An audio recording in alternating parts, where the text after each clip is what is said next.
뭐 오늘 본 것 중에는요, 변론의 내용에서 그건 이해할 문제고요. 소송행위도 이제 민법 규정 유치설하고 재심 규정 유치설이 그게 가장 중요한 얘기고, 그 다음에 소송상 형사권 행사, 그게 그 다음에 가장 중요한 얘기고요. 그 다음에 소송상 합의, 그거 다 중요해요. 다 중요하고, 그 다음에 뭐 변론에서는 쭉 넘어가셔도 되고, 기일회태에서 그것도 뭐 암기할 문제는 아니죠. 법조문 다 해석하는 문제니까요. 그 다음에 자백간주나 이런 건 뒤에 또 나오고요. 그 다음에 송달에서 공시송달 주의하시면 되고요. 그 다음에 별거 없어요. 오늘 내용 중에는요. 옳고, 다만 당연승계 긍정설하고 부정설은 철저하게 알고 계셔야 돼요. 철저하게요. 자, 증거를 들어가는데요. 증거에도 뭐 그렇게 앞부분은 중요한 게 없어요. 앞부분은 중요한 게 없고, 다만 이제 개념들을 정확히 알고 계셔야 되고요. 자, 이제 결국은 증거 처음 보면은, 증거는 결국 다툼이 있는 사실에 대해서 필요한 거죠. 증명이 필요한 사실에 대해서 결국은 증거가 필요한 거니까요.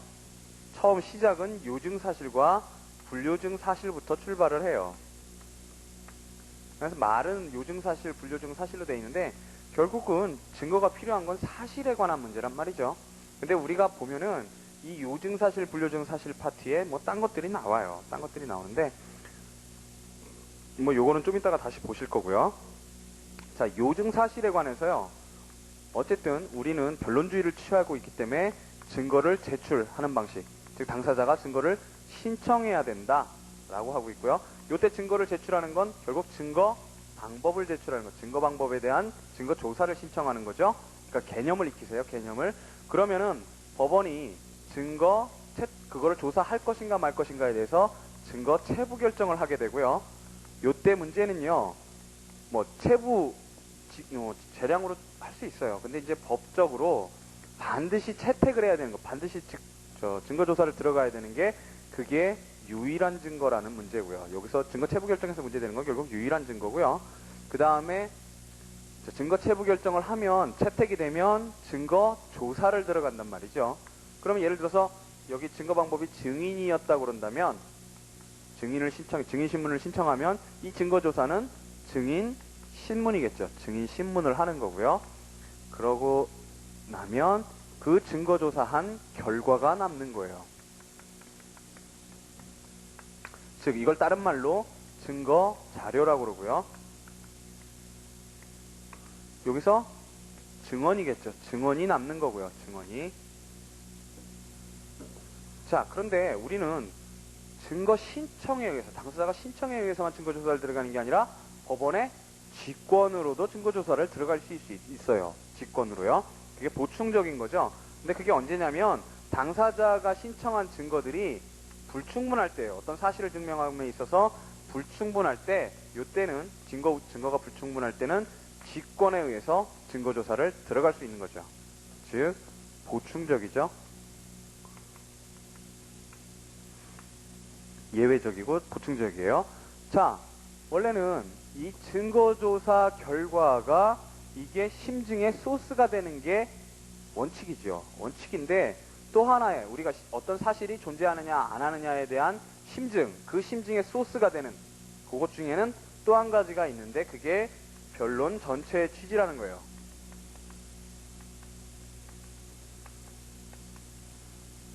그 사람이 그 말을 할 때의 표정, 상황, 분위기, 맥락 이런 것들이 다 변론 전체의 취지예요. 그런 게 취지고요. 자, 요런 게 바로 증거 원인이 되는 거고요. 증거 원인, 즉 뭐냐면 자유심증의 자료가 된다는 거예요. 그래서 이 증거 원인이 돼서 요거에 의해서 심증을 형성한단 말이죠. 이 심증을 형성한다는 건 결국 뭐냐면 어떤 사실의 존부 판단을 한다는 거예요. 근데 이랬는데도 이런 전 과정을 통해서도 심증 형성에 실패할 수가 있어요. 그러면 그때는 어쩔 수 없이 그 사실에 대해서 그 사실 존부가 사실 전부가 심증 형성이 안 되니까 그때는 입증 책임을 지워서 판결을 내릴 수밖에 없게 되는 거죠. 증명 책임이요. 그 판결을 입증 책임 판결이라고 그래요.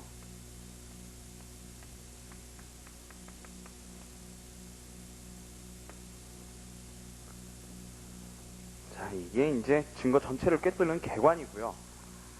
자, 그래서 이 입증, 나중에 이제 맨 마지막에 문제되는 게 바로, 그러니까 중간에 그 뒤에 이제 그 앞에 자유심증주의 문제가 있고, 요런 과정 뒤에요. 자유심증주의 문제가 있고, 그 다음에 입증 책임 얘기가 나오는 거예요. 입증 책임에서는 뭐, 나중에 보실 거예요. 분배를 어떻게 할 것인가부터 시작해서 입증 책임을 전환시킬 수 있는가, 입증 책임을 완화시킬 수 있는가, 내지는 입증 책임 문제가 아니라 법원의 심증도 자체를 낮출 수 있는가, 심증도는 어떠해야 되는가, 어느 정도의 심증이 있었을 때 그 사실이 존재한다, 부존재한다라고 판단할 수 있는가, 내지는 그 심증도를, 증명도를 낮출 수 있는가라는 문제, 이렇게 4단계의 문제들이 있어요. 자, 그 다음에 입증 책임, 요게 그렇고요. 그 다음 두 번째 이제 여러분들이 개념을 가지셔야 될 게 뭐냐면, 증거 능력이라는 게 있고 증거력이라는 게 있죠. 증거력은 다른 말로 증명력이라 그래요. 우리 형소에서는 그냥 증명력이라 그러죠. 자, 증거 능력은요, 원칙적으로 무제한이에요. 원칙적으로 무제한이고, 다만 위수증의 문제가 있어요. 위법수집 증거에 문제가 있고요. 위법수집 증거요, 위수증. 제가 전에 사례 강의할 때 위수증이라고 그냥 위수증 하고서 이게 위법수집 증거라고 한 번도 말을 안 했거든요. 그때 그날 이제 사시로에 들어갔더니 누가 위수증이 뭐냐고 이렇게 올려놓으셨더라고요. 제가 변리사 준비하시는 분들은 형소를 안 하시니까 위수증이 뭔지 모르실 수가 있어요. 그렇죠? 근데 위법수집 증거의 쭌말이에요. 위수증은. 요게 이제 증거 능력에서 문제가 있고요. 자, 형소는요, 증거 능력에 대해서 법정 증거 법칙들이 있어요. 그래서 위법수집 증거 배제 법칙이라든가 자백 배제 법칙이라든가 전문 법칙이라든가 이런 법칙들이 있지만, 법정의 증거 법칙들에 의해서 증거 능력이 인정되어야 하지만, 민소에 있어서는요, 증거 능력과 증거력 모두가 법관의 자유심증에 맡겨져 있어요. 그게 자유심증주의고요. 증거 능력마저도 그래요. 그 다음에 이 증거력이라는 건 뭐냐면 그 증거가 갖는 힘인데, 뭐에 대한 힘이겠어요? 그 사실에 대한 인정, 거기에 대한 얼마나 기여를 할 수 있는가, 사실 인정, 기여력의 문제고요. 자, 이 증거력은 보통 때 문제가 안 돼요. 그냥 자유심증대로 하면 되는데, 문제는 문서의 경우에는 어떤 규정들이 존재한다라고 하는 거예요. 법정의 증거법칙적인 규정들이 존재하는데, 그래서 서증의 경우 문제가 되고요. 그래서 서증의 경우에 형식적 증거력과 실질적 증거력, 요게 문제가 돼요. 이건 나중에 보실 거고요. 그 다음에 요게 자유심증주의 문제고요. 형소에서는 요 증거력만 자유심증주의의 대상이 된단 말이죠. 하지만 민소에서는 달라요. 두 개 다 되고요. 그 다음에 여러분들이 또 개념을 익히셔야 될 게 본증이라는 것하고 반증이라는 거예요. 자, 반증에는요, 직접 반증이라는 게 있고요. 그 다음에 간접 반증이라는 게 있어요. 나중에 다 보실 거고요. 자, 이 본증과 반증에요, 구별이 문제가 되는데, 역시 구별 기준이 문제고요. 구별 실익이 문제예요. 구별 기준은요, 본증은 자기에게 입증 책임이 있는 사실들에 대한 증거 내지는 그거를 증명하는 활동, 그거를 본증이라고 그러는 거고요. 반증은 상대방에게 입증 책임 내지 증명 책임이 있는 사실에 대한 증거, 내가 되는 증거 내지는 그 증명 활동, 그거를 반증이라고 그러는 거예요. 즉, 그 구별 기준은요, 입증 책임의 소재에 의해서 구별이 되고요. 자, 본증이냐 반증이냐의 구별 실익은 증명도에 있어서 차이가 있어요. 즉, 어느 정도 증명 활동을 하면, 어느 정도 심증을 갖다 주면 본증에 성공하는 것인지 반증에 성공하는 것인지, 그 증명도에 있어서 차이가 있다는 거죠. 본증 같은 경우에는 법관에게 그 사실의 존재에 대해서 확신을 가져다 줘야 자기에게 입증 책임이 있는 사실이니까 성공을 하는 거고요. 반증은 그 사실의 부존재에 대해서 확신을 줄 필요는 없어요. 단지 그 사실이 존재한다라고 하는 점에 의심만 불러일으켜주면 되는 거예요. 그래서 의심만 불러일으켜주면 성공하는 거예요. 즉 확신을 뒤흔들어주는 거죠. 왜냐하면 원고는 자기에게 입증 책임이 있는 사람은 이 정도의 심증을 법관에게 주어야 성공한단 말이에요. 근데 반증은 이걸 깎아내버리는 거예요. 깎아내면 이만큼이 모자라니까 어쨌든 그 사실이 존부가 불명하게 된단 말이에요. 진위불명의 사태에 도달하게 되는 거예요. 그러면 다시 그 입증 책임이 있는 당사자는 이만큼을 보완을 해내야 되는 거죠. 그렇기 때문에 반증은 의심을 불러일으키는 것만으로도 성공한다라는 거예요. 자, 이게 본증과 반증이고요. 그 다음에 요것과 구별되는 것으로 반대 사실의 증거라는 게 있어요. 반대 사실의 증거라는 게 있는데 요거는 법률상 추정에서 보실 거예요. 법률상 추정이 이루어졌을 때 그때 그 추정된 사실을 그 추정을 복멸하기 위한 증거, 법률상 추정을 복멸하기 위한, 깨기 위한 증거, 그걸 반대 사실의 증거라고 그러고요. 이거는 본증이에요. 입증 책임이 자기에게 있어요. 나중에 보실 거고요. 자, 이게 증거 문제고요. 자, 우선 위수증 나올 때까지 한번 쭉 보세요. 증거 객관이요. 첫 번째 총설 해가지고 증거의 필요성 그러는데 결국은 그게 증명의 대상이 무엇이냐?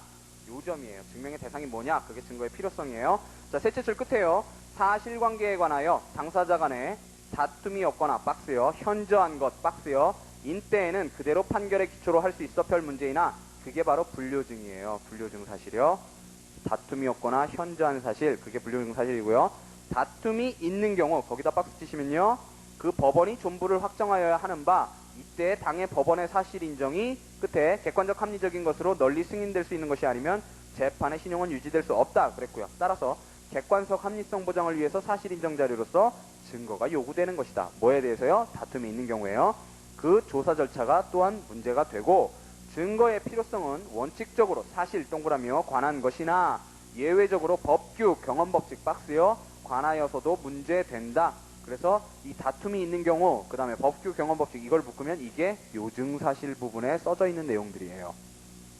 그러니까 원래 요증사실 그러면 원래 증거는요 사실에 대해서 필요한 거예요. 그럼 법규나 경험법칙은요 사실이 아니란 말이죠. 사실이 아니니까 원칙적으로는 증명의 대상이 아니에요. 자, 여러분들이요 책을 읽다가 항상 오해를 하시는 게 요증사실, 증명의 대상 파트에 가면은 세 개가 같이 써 있단 말이에요. 사실, 법규, 경험법칙 이렇게 써 있으니까 아, 법규나 경험법칙도 증명의 대상이구나 원래 이렇게 생각을 하실 수가 있어요. 그게 아니고요. 원칙은 안 되는데 예외적으로 필요한 경우가 있다. 그걸 얘기하기 위해서 요증사실 파트에 써져 있는 거예요. 그리고 불요증사실에는 우리가 본 것처럼 다툼이 없거나 현저한 것 요게 있는 거고요. 하나 더 추가한다면 법률상 추정된 사실 요거 정도가 불료증 사실에 해당되는 거고요. 자, 어쨌든 간에요. 증거의 의의를 보시면은요. 자, 증거라는 말은 여러 가지 말로 쓰이는데 그 의미를 구별하자 그거예요. 증거 방법은요. 증거 방법이라 함은 법관이 그 오관의 작용에 의해서 조사할 수 있는 유형물을 말한다. 그래서요. 거기 증인 거기다가만 동그라미를 쳐놓으세요. 그 다음에 뭐 사람은 인증이고 물건은 물증이다. 그런 얘기 써져 있는 거고요. 증인 그렇고요. 자, 증거 자료는요. 증거 자료 아까 뭐라 그랬냐면 증거조사의 결과를 증거 자료라 그랬어요. 첫 번째, 증거 방법의 조사에 의해 얻은 내용을 말한다. 증언 거기 동그라미 쳐놓으시고요. 그 다음에 넘어가시면은요. 증거 원인은요. 법관의 심증 형성의 원인이 된 자료나 상황 그랬고요. 밑에 줄에 변론 전체 취지 플러스 증거 자료 즉 증거조사의 결과요. 요 두 가지가 심증의 원인, 증거의 원인이 된다는 거고요. 그 다음에 증거 능력과 증거력에 관한 얘기가 나오죠. 첫 번째요. 증거 능력은요. 유형물이 증거 방법으로서 증거 조사의 대상이 될 자격이에요. 증거 조사의 대상이 될 자격이요. 증거가 될 수 있는 능력이 있는가, 자격이 있는가 라는 문제고요. 그 다음에 셋째 줄에 둘째 패러그래프 첫째 줄 보시면요. 법률상의 예외를 제외하고 우리 민소법에서는 자유심증주의 박스 치시고요. 를 채택하고 있기 때문에 원칙적으로 증거능력 제한은 없다. 박스 치시고요. 원칙적으로 증거능력 제한은 없고요. 몇 가지 법정증거 법칙들이 있는데 예를 들어서 대리권은 서면으로 증명하라. 이런 것들처럼요. 이건 증거능력을 제한하는 거죠. 증거 방법을 제한하는 거예요. 그 다음에 밑에 줄에요. 그렇기 때문에 소재기 후 개쟁사실을 증명하기 위해 작성한 문서, 전문증거, 미확정 판결서 이런 것들도 다 증거능력. 그러니까 원칙적으로 다 증거능력이 있다라는 거예요. 원칙적으로요. 그 다음에 증거력은요. 첫째 줄에 증거자료가 요증사실의 인정에 기여하는 정도. 그게 증거력이고요. 다른 말로 증거가치. 그러고요. 여기는요. 형식적 증거력과 실질적 증거력 이렇게 두 단계로 나뉘어지는데 밑에 줄에 특히 서증의 경우에 의미가 있다는 거고요. 서증의 경우에만 의미가 있어요. 보통 때 문제 안 돼요. 법관은 이를 논리칙과 경험칙 박스 치시고요. 에 입각하여 자유롭게 판단 박스 치시고요. 하게 되어 있다. 거기 337조 이렇게 나와 있는데 지우시고요. 202조예요. 자유심증주의요. 자, 이제 문제는요. 위법 수집 증거 이게 문제예요. 위법하게 수집한 증거 방법이 문제인데 이게 한번 변리사 시험에서 나온 적이 있어요. 위수증이요. 근데 문제는 뭐냐면 이 위수증이 한번 나온 적이 있는데 이게 다시 나온다면요. 누가 낼까 생각해보면 홍문혁 선생님 계열에서 내실 거예요. 나온다면. 근데 이제 홍문혁 선생님은요. 지금 우리 이제 이준 선생님은 여기서 긍정설, 부정설, 절충설 이렇게 나누시거든요. 위수증의 증거 능력에 대해서. 근데 홍문혁 선생님은 다른 구분점을 여기서 구분점을 다르게 갖고 오세요. 다르게 갖고 오시고 우선 책을 보세요. 책을. 우리 책대로 우선 정리를 해보고요. 자, 문제는요. 첫째 줄, 둘째 줄에 상대방의 동의 없는 무단 녹음, 산업스 파일을 이용한 사내 수집 자료, 일기장의 도둑 복사 등의 증거 능력이 문제된다. 위수증의 증거 능력이 문제된다 그랬고요. 첫째 줄에 나오는 게요. 판례는 그랬고요. 판례는 거기 판례의 입장이에요. 판례 박스 동그라미 치시고요. 증거에 관해 자유심증주의를 채택했음을 들어 비밀로 녹음한 녹음 테이프라도 위법 수집했다는 이유만으로 증거 능력이 없다고는 단정할 수 없다고 하였다. 그러고서 슬래시를 딱딱 끄시고요. 그 다음에 적극설이 나오는 거예요. 외국에서의 논의를 살펴보면 한데 소송에 있어서 실체적 진실주의 박스 치시고요. 우선시켜야 함을 내세워 위법 수집 증거 방법이라도 증거 능력을 인정해야 한다는 적극설 동그라미 치시고요. 있었으나 슬래시 딱딱 끄시고요. 그 다음에 이제 소극설이 나오는 거예요. 대화 상대방의 동의 없는 무단 녹음 따위는 상대방의 인격권 박스 치시고요. 인격권 등 기본권을 침해하는 불법행위라고 할 수 있으며 증거 수집이 어렵다는 단순한 사유만으로는 위법한 증거 수집이 정당화될 수 없는 것. 그러니까 실체적 진실 발견만으로는 안 된다라는 거죠. 소극설 거기다 동그라미 치시고요. 그게 다수설이라고 그랬고요. 자, 그 다음에 이제 이시우 선생님이 이제 절충설을 택하시는데 생각컨대부터 거기서부터 절충설이에요. 자, 보시면은요. 원칙적으로는 소극설이 타당하다는 얘기가 나와요. 증거를 위법하게 수집한 경우에 실체법상 손해배상 책임을 면치 못하게 되는 것에 견주어 소송상 제재로서는 증거능력 부인하는 게 마땅하며 이는 증명권의 남용이고 증거로 허용한다면 무단녹음에 의한 인격권 등 헌법상 보호받는 기본권 침해. 자, 인격권 등 기본권 침해 거기다 박스를 치시고요. 위법 수집, 유발의 폐단 거기다 박스 치시고요. 막을 수 없기 때문에 원칙적으로 소극설이 타당 그래 놓고요. 맨 밑에서 셋째 줄 보시면은요. 무단 녹음 등이 긴급한 상태에서 보다 큰 불법의 방어용이었다는 등 정당방위 기타 위법성 조각 사유 박스 치시고요. 가 있거나 상대방이 증거 방법으로 동의 박스 치시고요. 하는 때만은 증거 능력을 인정해야 할 것이다. 이렇게 돼 있어요.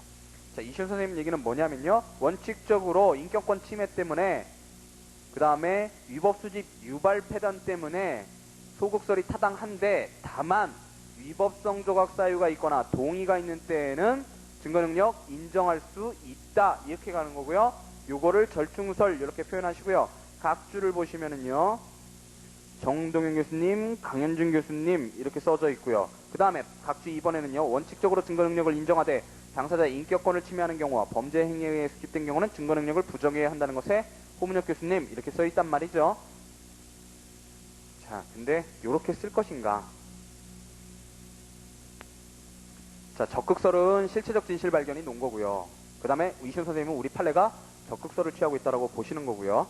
그 다음에 소극설은 인격권 침해라는 것이 실체 진실 발견보다 우선한다라고 보는 게 소극설이고요. 절충설은요, 이강정 이렇게 표시되어 있는데 원칙은 인격권 침해나 위법수집 유발이 진실 발견보다 우선한다라는 거고요. 예외적으로 위법성 조각 사유나 상대방 동의가 있으면 인정할 수 있다 이렇게 가는 거예요. 근데 자, 호문혁 교수님은요, 이게 잘못된 구분이라고 얘기를 하세요. 잘못된 구분이라고 얘기를 하시고요. 좀 더 세분해보자 이렇게 나가는 거예요. 우리 학계에 있는 견해들을 사실은 좀 더 다른 구분점으로 세분할 수 있다는 거예요. 즉 각각에 들은 논거들이요, 사실은 세 개의 논거, 세 개의 어떤 법익, 세 개의 이익으로 구분이 되고 그거에 따라서 견해를 새로 대립시키자, 그러니까 새로 구성을 해서 보시는 거예요. 자, 첫 번째는요, 이 호문혁 선생님 얘기예요. 그러니까 여러분들이 책에 있는 걸 택하시든지 요걸 택하시든지는 여러분들이 판단하실 문제예요. 근데 저 같은 경우라면 요거를 쓰시라고 하고 싶어요. 제가 권유해드리기는 요거를 쓰시라고 하고 싶어요. 첫 번째요, 인격권 침해설이라는 견해가 있다. 그렇게 하시면서요, 인격권 침해설로 강 교수님하고 송 교수님을 드시고요. 자, 요 견해는요, 인격권을 침해하면 증거 능력을 부정하자. 그렇게 해요. 즉 수집 과정에서의 인격권 침해를 우려를 해서 따라서 증거 능력을 부정하자. 이렇게 가는 게 인격권 침해설이고요. 그 다음에 위법성설이 있는데 요게 이시훈 선생님하고 정동현 교수님이라는 거예요. 아까 이시훈 선생님은 이강정 이렇게 같이 묶으셨었죠, 절충설로요. 근데 호문혁 선생님이 이걸 따로 분리를 하시는 거예요. 분리를 하시고 위법성설은 원칙적으로 증거 능력 부정한다. 하지만 조금 견해를 잘라 먹죠. 위법성 조각 사유가 존재하면 증거 능력을 긍정하는 견해다. 이랬어요. 여기서 이제 홍혁 선생님은 이시훈 선생님이 상대방의 동의 있을 때라도 그 부분은 빼세요. 그 부분은 빼시고 이렇게만 얘기를 하세요. 위법성 조각 사유 있을 때 긍정한다. 이렇게 얘기하시고요. 그 다음에 이제 호문혁 선생님은 뭐라고 그러시냐면 이제 당신 견해에 대해서는 이름을 안 붙이셨어요. 그러니까 다른 분들의 견해에 대해서는 이름을 붙여놓으시고 이제 스스로의 견해에 대해서는 이름을 안 붙여놓으셨는데 종합하자면 결국 이익형량하자는 거거든요. 그래서 이건 제가 붙인 이름이에요. 이익형량설이에요.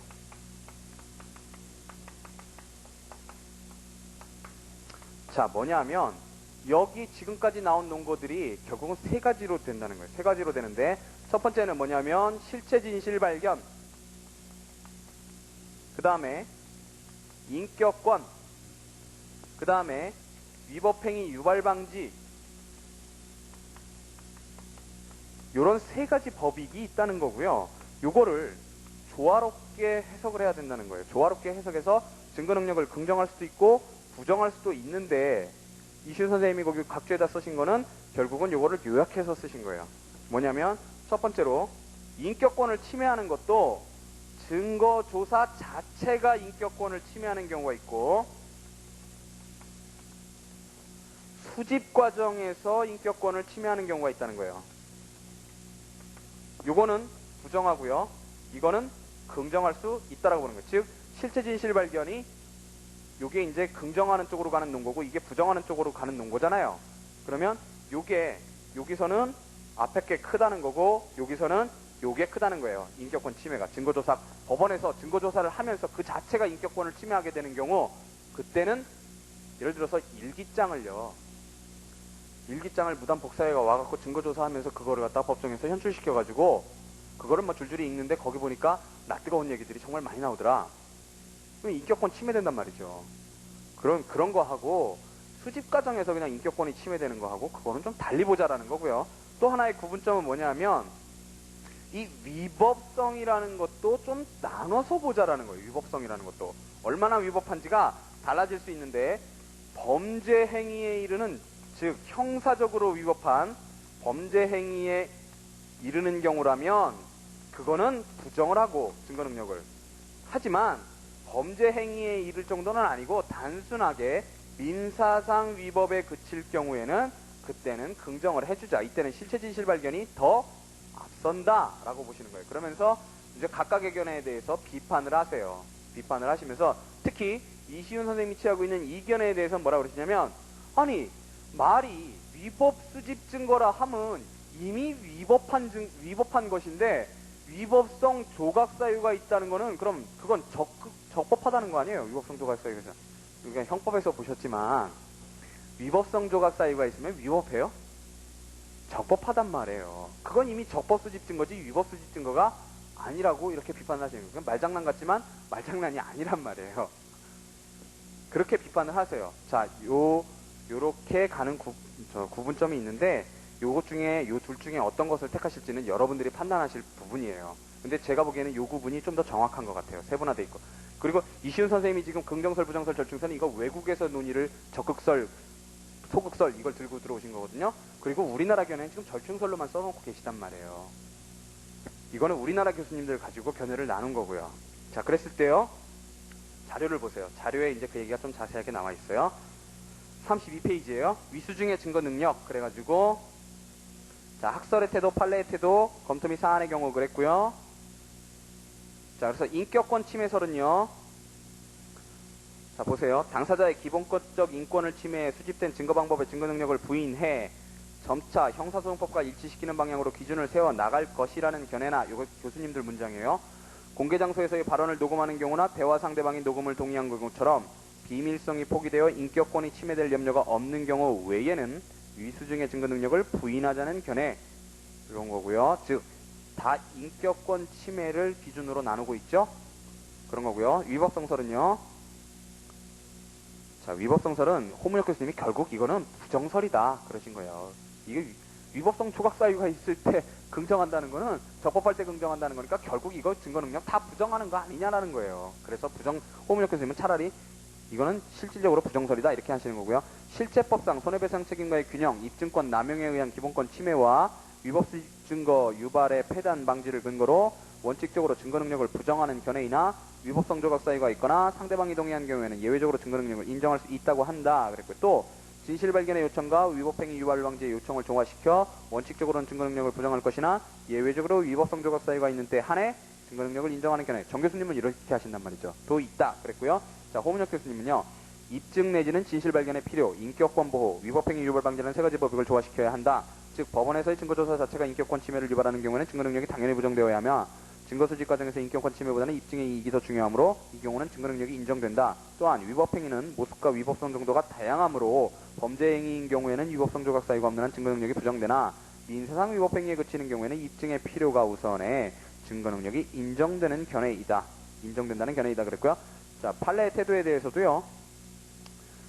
우리 이제 이시훈 선생님은 적극설이다 이렇게 말씀을 하시지만 대법원은 상대방 부지 중 대화를 녹음한 녹음 테이프의 증거 능력을 긍정한 바 있고 증거 수집 방법이 위법한 경우임에도 자유심증주의를 이유로 증거 능력을 긍정하였다 이렇게 하지만 자, 판례 태도에 대해서는 긍정설이라고 보는 견해가 주류이나 긍정설로 보는 것에 의문을 제기하는 견해도 있다 그랬어요. 근데 요거는 뭐 그냥 참고로 하시고요. 어쨌든 판례는 요 두 문장을 여러분들이 쓰시면 돼요. 판례 입장에 대해서는요. 요 두 가지 사례를 쓰시면 되고요. 자, 검토에서는요, 호 교수님이 이제 두 가지 견해를 어떻게 비판하시는지 보세요. 자, 위법성설은요, 문서 제출 의무 위반 당사자의 상대방이 문서를 몰래 복사해 제출하는 경우 증거 능력을 부정하면 양 당사자의 행위가 모두 위법한데도 의무 위반 당사자가 더 유리해지는 문제가 있다. 또 위법성 조각 사유가 있으면 위법한 증거 수집이 아니므로 이는 결국 실질적으로 부정설에 해당한다. 근데 앞의 내용은 뭐냐면요. 만약에 문서를 제출할 의무 있는 자가요, 문서를 제출을 안 해요. 그럼 문서 제출을 안 하니까 어떻게 해요? 상대방이 그걸 몰래 가져다가 문서를 낸단 말이죠. 그러면 문서 제출 의무 위반한 것도 위법하고, 그 다음에 갖다가 몰래 복사한 것도 위법하단 말이죠. 둘 다 위법한데, 이걸 위법수집 증거라 그래서 위법수집 증거로서 증거 능력을 부정해버리면, 결국 문서 제출 의무 위반한 놈이 더 유리해지는 문제점이 있다라고 하는 거예요. 그런 거고, 그 다음에 인격권 침해설은요, 인격권 침해 시에 증거 능력을 일률적으로 부정하는 건 지나치게 엄격하고 위법성 정도를 고려해야 된다라는 거고요. 인격권 침해만을 기준으로 하면 문서 절취의 경우 범죄 행위이고 위법하지만, 자, 인격권과는 무관하죠? 문서를 절취하면요, 훔쳐오면요, 무슨 뺏어가지고 막 강박을 해가지고 막 뺏어왔으면 인격권이 문제가 될 수 있겠지만, 그냥 몰래 훔쳐왔으면 인격권하고는 상관없잖아요. 비꼬시는 거죠. 그러니까 문서의 증거 능력이 인정된다는 결론이 된다, 이렇게 하시는 거고요. 그래서 이제 호문혁 선생님은 그렇게 가신다는 거고요. 요것 중에 요런 구분점 두 가지 중에 여러분들이 택하시면 돼요. 여러분들이. 자, 증거의 종류는요, 첫 번째 직접 증거하고 간접 증거가 있어요. 자, 직접 증거는요, 첫째 줄에 주요 사실의 존부 박스요. 를 직접 증명하는 증거를 직접 증거 박스요. 그 다음에요, 거기 얘는 줄 치시 말고 보세요. 계약의 존부를 증명, 계약 체결 사실의 존부를 증명하는 계약서는 직접 증거다. 그죠? 줄 치시 말고요. 이에 대해 간접 사실이나 보조 사실을 증명하기 위한 증거. 자, 간접 사실이나 보조 사실 박스 치시고요. 증거를 간접 증거 박스 치시고요. 라 하며 주요 사실의 증명에 간접적으로 이바지한다. 그래서 예를 들면요, 한번 동그라미 쳐볼까요? 과실 동그라미요. 이거 주요 사실이죠. 추단케 하는 음주운전 박스요. 네, 증언 그랬고요.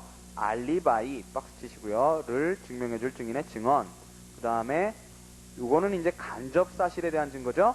그 다음에 어느 증인의 증거력 부정 박스 치시면요, 그거는 보조 사실에 대한 거죠. 그러니까 증거 능력이나 증거력에 관한 건 보조 사실이잖아요.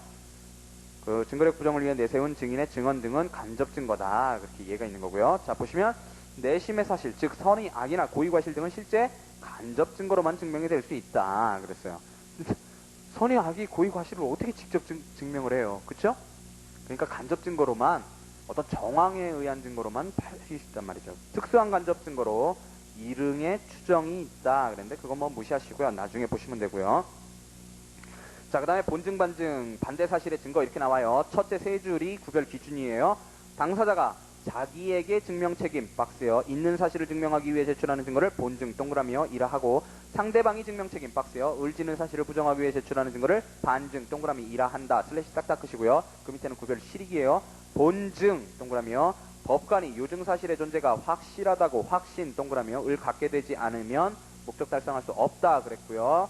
밑에 줄에 반증 동그라미요 경우에는 요증 사실의 존재가 확실치 못하다는 심증을 형성케 하면 된다. 근데 그 옆에다가 의심 이렇게 써놓으세요. 요증 사실의 존재에 대한 의심, 이렇게 의심이요. 확실치 못하다, 그게 의심이에요. 그래서 한번 얘는요, 줄치지 말고 보세요. 매매대금 청구해소에서 계약 체결 사실이 다투어질 때 본증을 세우는 원고로서는 그 사실의 존재를 완벽하게, 즉 확신을 갖도록 입증해야 하지만, 반증을 드는 피고로서는 그 계약 체결이 안 됐다는 사실을 완벽하게 증명할 필요는 없단 말이죠. 그럴 필요는 없고, 계약 체결 사실의 존재에 대해서 의문, 의심이죠? 품게 하는 정도면 된다 그랬어요. 고기 줄을 치세요. 반증에는 직접 반증과 간접 반증이 있다. 고기 줄을 쳐놓으시고요. 제가 강의하면서 직접 반증 그러니까 직접 반증이 어딨냐? 그냥 반증하고 간접 반증이 있지 그러는데 책에 여기 숨어 있어요. 직접 반증과 간접 반증이 있다. 우리가 보통 반증이라고 부르는 게 직접 반증이에요. 자, 양가로 2번에요. 그것과 구별할 것에 반대 사실의 증거 박스 치시고요. 요거는 뭐냐면 밑에 줄에요. 법률상 추정이 되었을 때 이를 깨뜨리기 위해 추정을 다투는 자가 제출하는 증거. 이거는 반증이 아니고 본증 동그라미요. 위에 반대 사실의 증거 박스, 본증 동그라미 이다 그랬고요. 맨 밑에 줄에요. 반대 사실을 완벽하게 증명해야 된다. 본증이니까요. 뭐냐면요, 미리 말씀을 드릴게요. 우리 법률상 추정 규정 중에 가장 대표적인 규정이 뭐냐면 점유 계속을 추정하는 규정이 있어요. 민법에요. 그건 뭐냐면 전후 양시의 점유 사실이 인정되면 그동안 동안의 점유의 계속이 인정된다는 거예요. 우리 점유 취득 시효에서 점유 계속은 주요 사실이죠. 요건이란 말이에요. 점유 계속은 요건이에요. 근데 그 요건에 해당하는 사실, 즉 계속된 사실을 증명해야겠죠. 근데 점유가 계속됐다는 걸 어떻게 증명해요?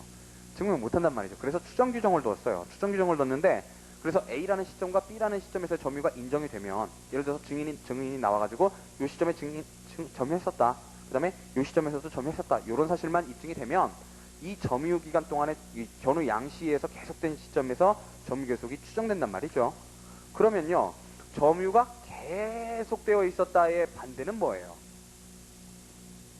점유가 중간에 끊긴 적이 있다라는 거죠. 그게 반대 사실이에요. 그러니까 추정이라는 건요, 나중에 보시겠지만 항상 이런 구조를 가지고 있거든요. 요런 간접 사실이 증명되면 요런 주요 사실이 추정된다. 요런 구조를 가지고 있어요. 근데 그 반대 사실이라는 거는 요 단계의 문제예요. 요 단계. not A. not large A. 요거를 증명하기 위한 증거가 본증이라는 건데 그거는 나중에 요게 그럼 본증이면 입증 책임이 자신에게 있다는 얘기 아니에요. 그러면 우리가 이렇게 생각할 수 있어요. 아니 이게 주요 사실이면 이게 입증 책임이 이 사람한테 있지 왜 이 사람한테 있나 라는 생각이 들 수가 있단 말이에요. 그건 이제 나중에 법률상 지정할 때 보시고요.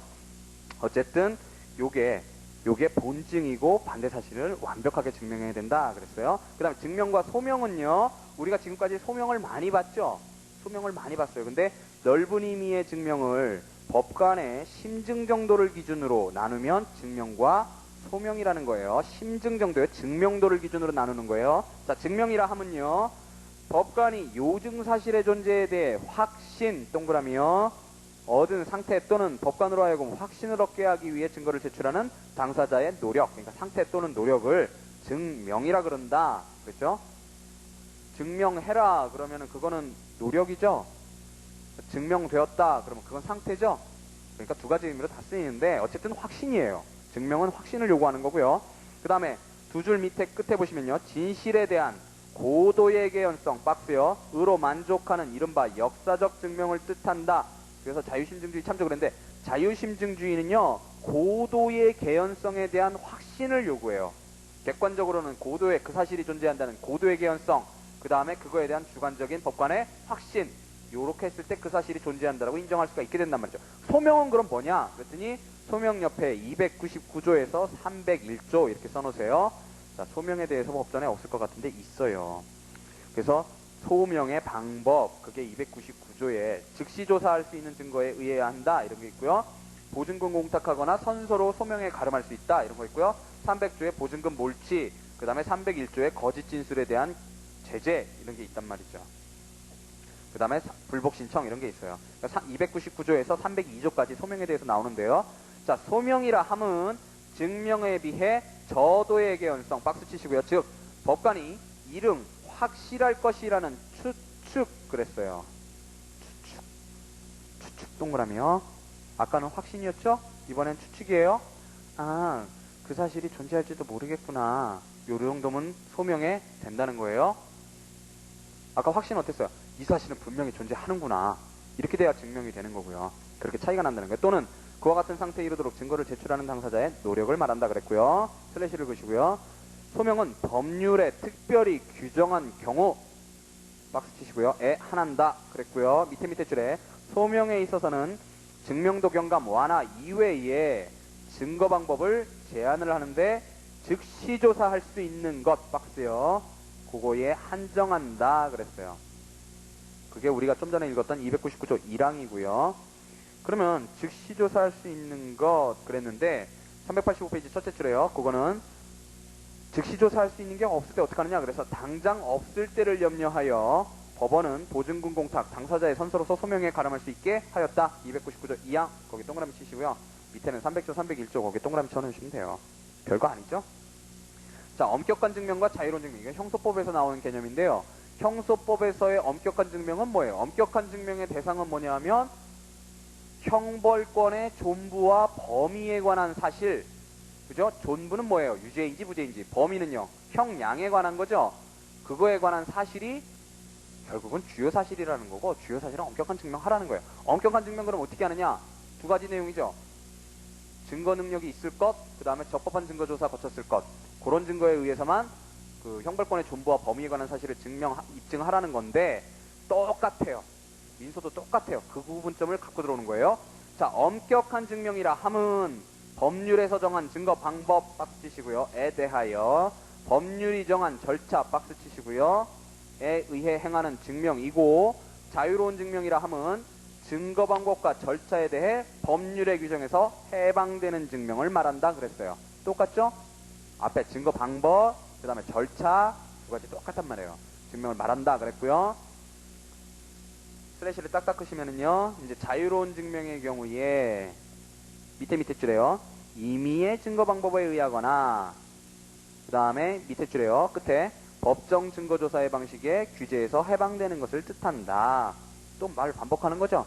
그러니까 증거 방법도 법정이 아니고 임의고, 그 다음에 조사 절차도 증거조사 방식에서 규제에서 해방된다. 이 두 가지예요. 발판 슬래시를 딱딱 끄시면요. 하지만 엄격한 증명이든 자유로운 증명이든 둘 다 증명이란 말이죠. 그래서 밑에 줄에 확신의 정도의 차이는 없는 것이며 이른 확실할 것이라는 추측으로 만족하는 소명과는 구별된다 그랬어요.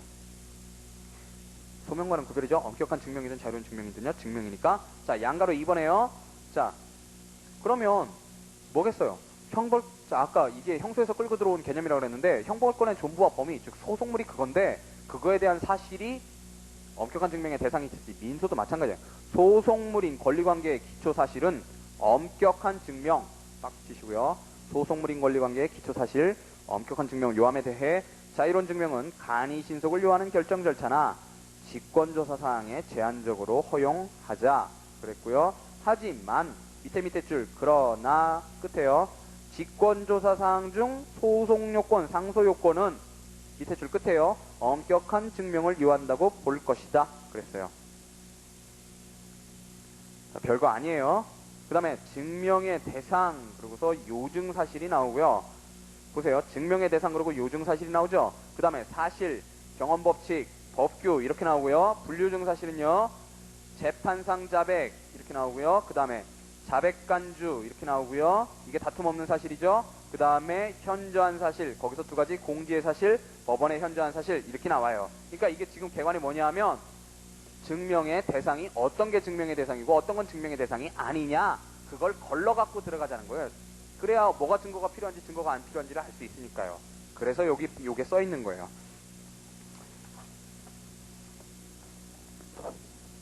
자, 여기도요. 개관만 하시면 여러분들이 체계가 잡혀요. 별거 아니에요.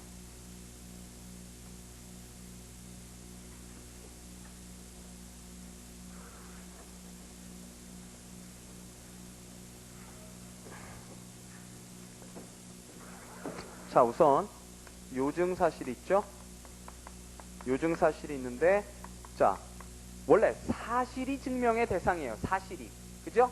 근데 모든 사실이 증명의 대상이 되는 게 아니라 결국 뭐예요? 다툼이 있는 사실이란 말이죠. 그죠? 다툼이 있는 사실에 대해서 증거 신청하라는 게 변론주의 아니에요. 그죠? 그러니까 다툼이 있는 사실 이게 문제고요.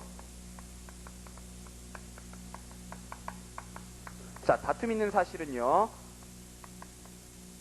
그 사실이요. 주요 사실도 있을 수 있고 간접 사실이나 보조 사실도 있을 수 있어요.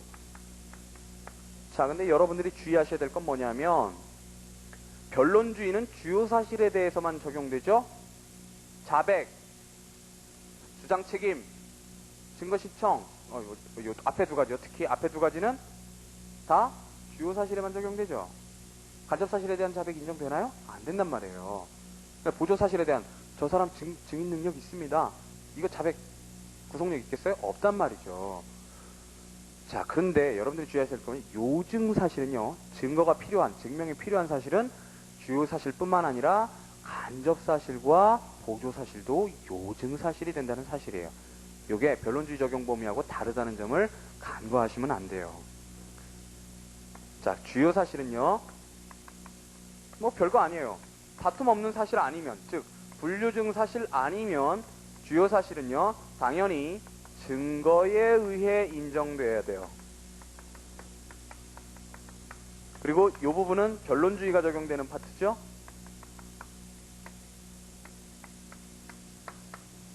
그 다음에요. 자, 간접 사실과 보조 사실도 요증 증거를 대야 할, 증명을 해야 할 대상에 해당돼요. 하지만 다툼이 있어도요. 주요 사실과 무관하면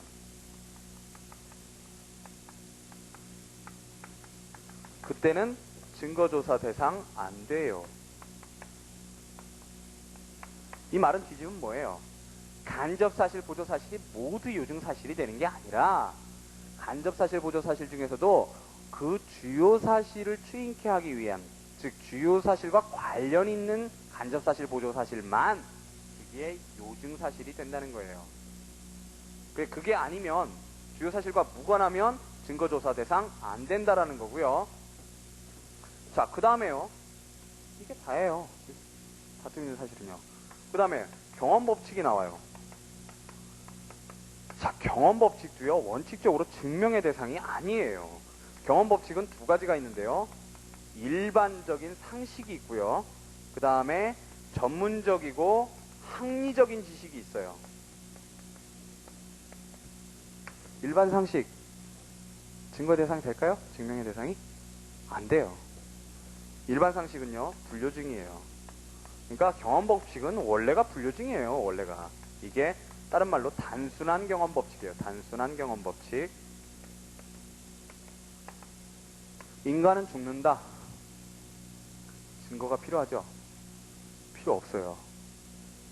자, 근데 전문적이고 합리적인 경험법칙이 있어요. 전문적이고 합리적인 지식에 속하는 경험법칙인데 그게 바로 요증이에요. 자, 이 경험법칙과 관련해서는요, 이게 상고 이유가 되는가 하는 문제가 이제 관련돼서 나와요. 즉, 경험법칙을 위반한 경우에 그게 상고 이유가 되는가, 요 문제가 나오는데요. 자, 상고 이유는요, 원칙적으로 법률 문제여야 된단 말이죠. 법 적용상의 문제가 있어야 상고 이유가 된단 말이죠. 사실 인정 잘못 가지고 대법원이 판결을 깰 수 있나요? 못 깬단 말이에요. 왜요? 사실심이 아니고 법률심이기 때문에요. 그러니까 경험법칙 위반이 이게 사실 문제냐 법률 문제냐가 중요하죠. 왜냐하면 이걸 가지고 경험법칙 위반이 있을 때 이거를 깰 수 있느냐 못 깨느냐 이 문제가 생기기 때문이에요. 그래서 여기 견해가 대립되는데 한마디로 다 있어요. 사실 문제라고 보는 사실 문제설도 있고요. 이건 못한다는 거죠. 결국 상고 이유 안 된다는 거죠. 그 다음에 법률 문제라고 보는 견해가 있고요. 이거는 결국 긍정하는 거죠. 상고 이유를 긍정하는 거고요. 그 다음에 우리 이시훈 선생님의 절충설이 있고요. 우리 판례는 긍정설이라고 얘기를 해요. 법률 문제설이라고요. 자, 이시훈 선생님은요, 절충설을 취하시는데 원칙적으로는 사실 문제다.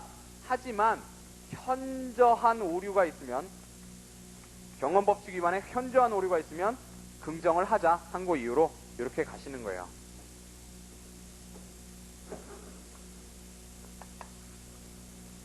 예를 들어서 일시이익을 산정을 하는데 어떤 평균 수명 이런 게 있겠죠. 평균 수명 이런 게 있는데 그거에 따라서 이 사람이 언제까지 살 거고 이 사람 수입이 대체 어느 정도가 기대 수익이 지금 못 받게 됐다. 이런 게 이제 소극적 손해가 될 거다. 그런 게 있는데 만약에 그 사람의 여명을 지금 뭐 20세에 지금 차 사고로 죽었어요. 사망했는데 그 사람의 여명을 25세까지만 잡아가지고 일시이익을 계산해줘요. 이거 어떻게 해요? 사실 문제라고 보면 그래갖고 올라갔단 말이죠. 1심, 2심에서 그렇게 판단해갖고 올라갔을 때 이걸 깰 수 있느냐? 이런 문제가 되는 거예요. 이런 문제가. 자, 그래서 자, 그 다음에는요.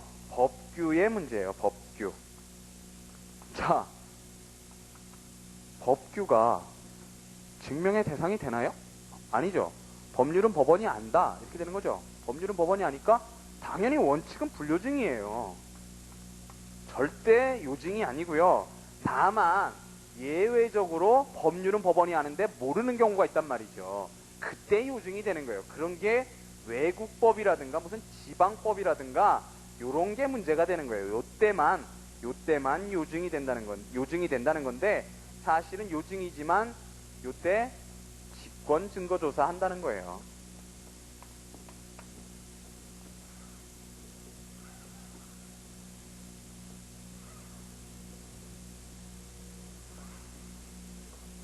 자, 요증 사실보다는요, 불요증 사실이 더 중요해요. 자, 불요증 사실은요, 자, 불요증 사실에는 3개가 있는데요. 첫 번째, 저기서는 다툼이 있는 사실이었죠? 당연히 다툼 없는 사실은 증거 필요 없어요. 그냥 그대로 판결에 기초로 하면 돼요. 그러니까 결국은 이 문제도 어떤 사실을 판결에 기초로 할 수 있는가, 어떻게 판결에 기초로 할 수 있는가, 그 문제예요, 사실은. 모든 민소법 문제가 그렇지만. 자, 다툼 없는 사실은요, 당연히 재판상 자백하고 자백 간주가 있는 거고요. 이 자세한 내용은 좀 이따 보시고요. 그 다음에 현저한 사실이 있어요. 현저한 사실. 이것도 불료증인데 여기에도 2가지가 있어요. 공지의 사실이요. 자, 6.25가 새벽 4시에 터졌다는 거, 그거 증명할 필요 있나요? 증명할 필요 없단 말이에요. 그죠? 자, 그래서 그게 공지의 사실이고요. 그 다음이 법원에 현저한 사실이 있어요. 자, 현저한 사실에 두 가지가 있는데, 법원의 현저한 사실은 법원의 직무상 당연히 알고 있는 사실이에요. 법원의 현저한 사실이에요. 법원의 직무상 알고 있는 사실이고요. 그러니까 직무 바깥에서 안 사실은 현저한 사실에 안 들어가죠. 이것도 증명의 대상이 안 되고요. 마지막으로 아까 점유계속 추정받는 것처럼 법률상 추정되는 사실이 있어요. 그러니까 아까 라지에이요. 그러니까 밑에서 간접사실, 이게 전후 양시 사실이 입증됐을 때 요거는 입증이 필요 없어요. 라지에이는. 요거 법률상 추정되는 사실은 불료증 사실이에요. 근데 이거는 이제 나중에 입증 책임 완화 파트에서 서술을 하고요. 여기서는 그냥 넘어가세요.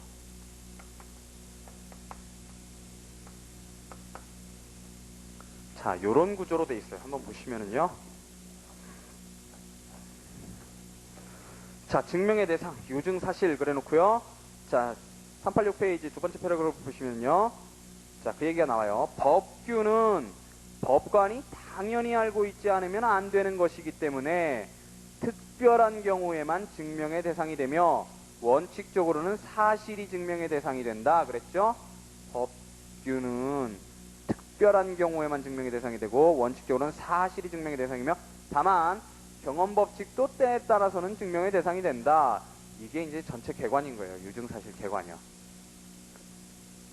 자, 그래서 사실은요. 양가로 일에 자, 첫째 줄에요. 사실이라 함은 인식할 수 있는 외계의 사실과 내심의 사실을 말한다. 그랬고요. 그 다음에 그 밑에 줄은 안 보셔도 되고요. 세 줄 내려가시면, 네 줄 내려가시면요. 그럼 사실에 관한 평가적 판단, 거기다 박스를 치시고요. 즉, 사실을 법률적 개념으로 정리를 하거나 전문적 지식에 의해서 결론을 도출하는 등 순수한 판단사항은 증명의 대상이 되지 않는다. 이렇게만 말하면 무슨 얘기인지 모르시겠죠. 하지만 밑에 줄에요. 문서, 의사표시의 해석, 그 다음에 선량한 풍속에 위반되는지 여부, 요렇게 사실에 요거 이런 거죠. 저 선량한 풍속에 위반되는 거예요. 저 매매계약이요. 제가 체결한 매매계약이 이게 103조 위반 선량한 풍속에 위반되는 거거든요. 요런 사실에 대한 평가적 판단. 요거는 증명의 대상이 아니라는 거예요. 왜요? 법 적용의 문제잖아요. 그죠? 법률 해석의 문제고 법 적용의 문제이기 때문에 그건 법원이 알아서 할 일이란 말이죠. 의사표시 해석도 그렇고요. 자, 그 다음에요. 양가로 2의 이제 두 번째 줄 끝에 보시면은요. 자, 주요 사실 나오죠. 주요 사실 박스. 이 증명의 대상으로서 중요성 그랬고요. 그러나 직접적으로 주요 사실을 증명하는 것이 곤란한 경우에는 주요 사실을 간접적으로 추인케 하는 간접사실 박스요. 또 중요한 증명의 대상이 된다. 또 증거 능력이나 증거력에 관계되는 사실인 보조사실 박스요. 이것도 증명의 대상이 된다. 그랬어요. 자, 원칙적으로는 주요 사실, 즉 요건 사실이 증명의 대상이지만 예외적으로 주요 사실에 대한 간접 사실이나 보조 사실도 증명의 대상이다라는 거고요. 다만 주요 사실은 법원에 현저하거나 상대방이 다투지 않는 경우를 제외하고, 즉 뭐요? 불료증 사실인 경우를 제외하고는 언제나 증거에 의해 인정해야 하지만 간접 사실이나 보조 사실은 언제나 그럴 거는 없고 주요 사실과 관계없을 때에는 증거조사 대상 안 된다 그랬어요. 자, 그 다음에요. 양가로 3번에요. 다툼이 있는 사실로서, 다툼이 있는 사실이요. 박스요. 재판 결과에 영향을 미칠 사실 박스요. 이어야 증거조사의 대상이 된다. 그러니까 모든 사실이 그렇다는 게 아니라 사실 중에서도 다툼이 있는 사실이어야 되고 재판 결과에 영향을 미칠 사실이어야 된다는 거예요. 그래서 387페이지 첫째 줄에요. 주장 자체로 이유 없는 사실, 도박자금으로 대여했다고 주장하며 대여금 청구하는 따위 그랬어요. 요거는 둘째 줄 끝에요. 청구 기각하는 것이 소송 촉진과 소송 경제에 도움이 된다. 그렇죠? 요거는 주장 자체로 이유 없는 경우는 청구 기각한다 그랬고요. 자, 그 다음에 이제 경험 법칙이 나와요. 별 얘기 없죠. 자, 다만 주의하실 건 간접 사실과 보조 사실도 증명의 대상이 될 수 있다라는 거, 그걸 주의하시면 돼요. 자, 경험 법칙은요. 이것도 좀 나누어지는데요. 자, 양가로 1번에요. 하나, 둘, 셋, 넷, 다섯, 여섯째 줄에 있다 있죠? 있다 다음에 슬래시를 딱딱 드시면은요. 그 앞에 부분이 경험법칙의 의, 종류 이런 거고요. 의, 종류. 그 다음 양가로 1의 나머지 부분을 5줄을 묶으시면은요. 그게 기능에 관한 거고요. 경험법칙의 기능이요. 그 다음에 양가로 2를 묶으시면은요. 그게 증명 요부에 관한 거예요. 증명 요부. 그 다음에 양가로 3번이요. 다 해서 위반시 상고 이유. 그 문제예요. 위반시 상고 이유.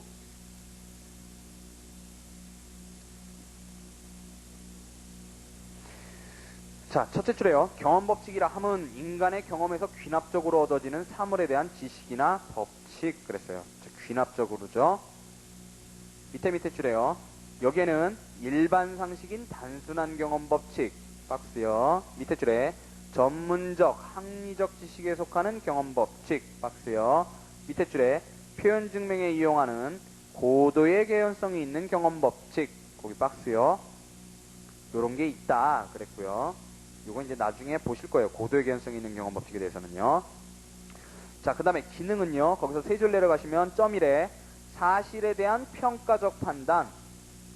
사실에 대해서 평가할 때 법률 요건에 포섭시킬 때 그때도 경험법칙이 작용한다는 거고요. 그 다음 증거의 가치 판단. 요 증거에 의해서 어떤 사실 인정을 할 때 그때도 경험칙이 작용을 하고요. 자, 유심증주의 가면 논리칙 경험칙에 따라라 그러는데 그때 경험칙이 바로 이 경험칙이고요. 그 다음 간접 사실에 의한 주요 사실의 추단. 요때도 경험법칙에 의한다는 거예요. 있어서 도움을 준다 그랬고요. 밑에 줄에 경험법칙은 자백의 대상이 되지 않으며 자유로운 증명 박스요. 의 대상이 된다 그랬고요. 경험법칙 주요 사실 아니잖아요. 그러니까 자백의 대상 안 된다는 거고요. 그 다음에 자유롭게 증명하라는 거죠.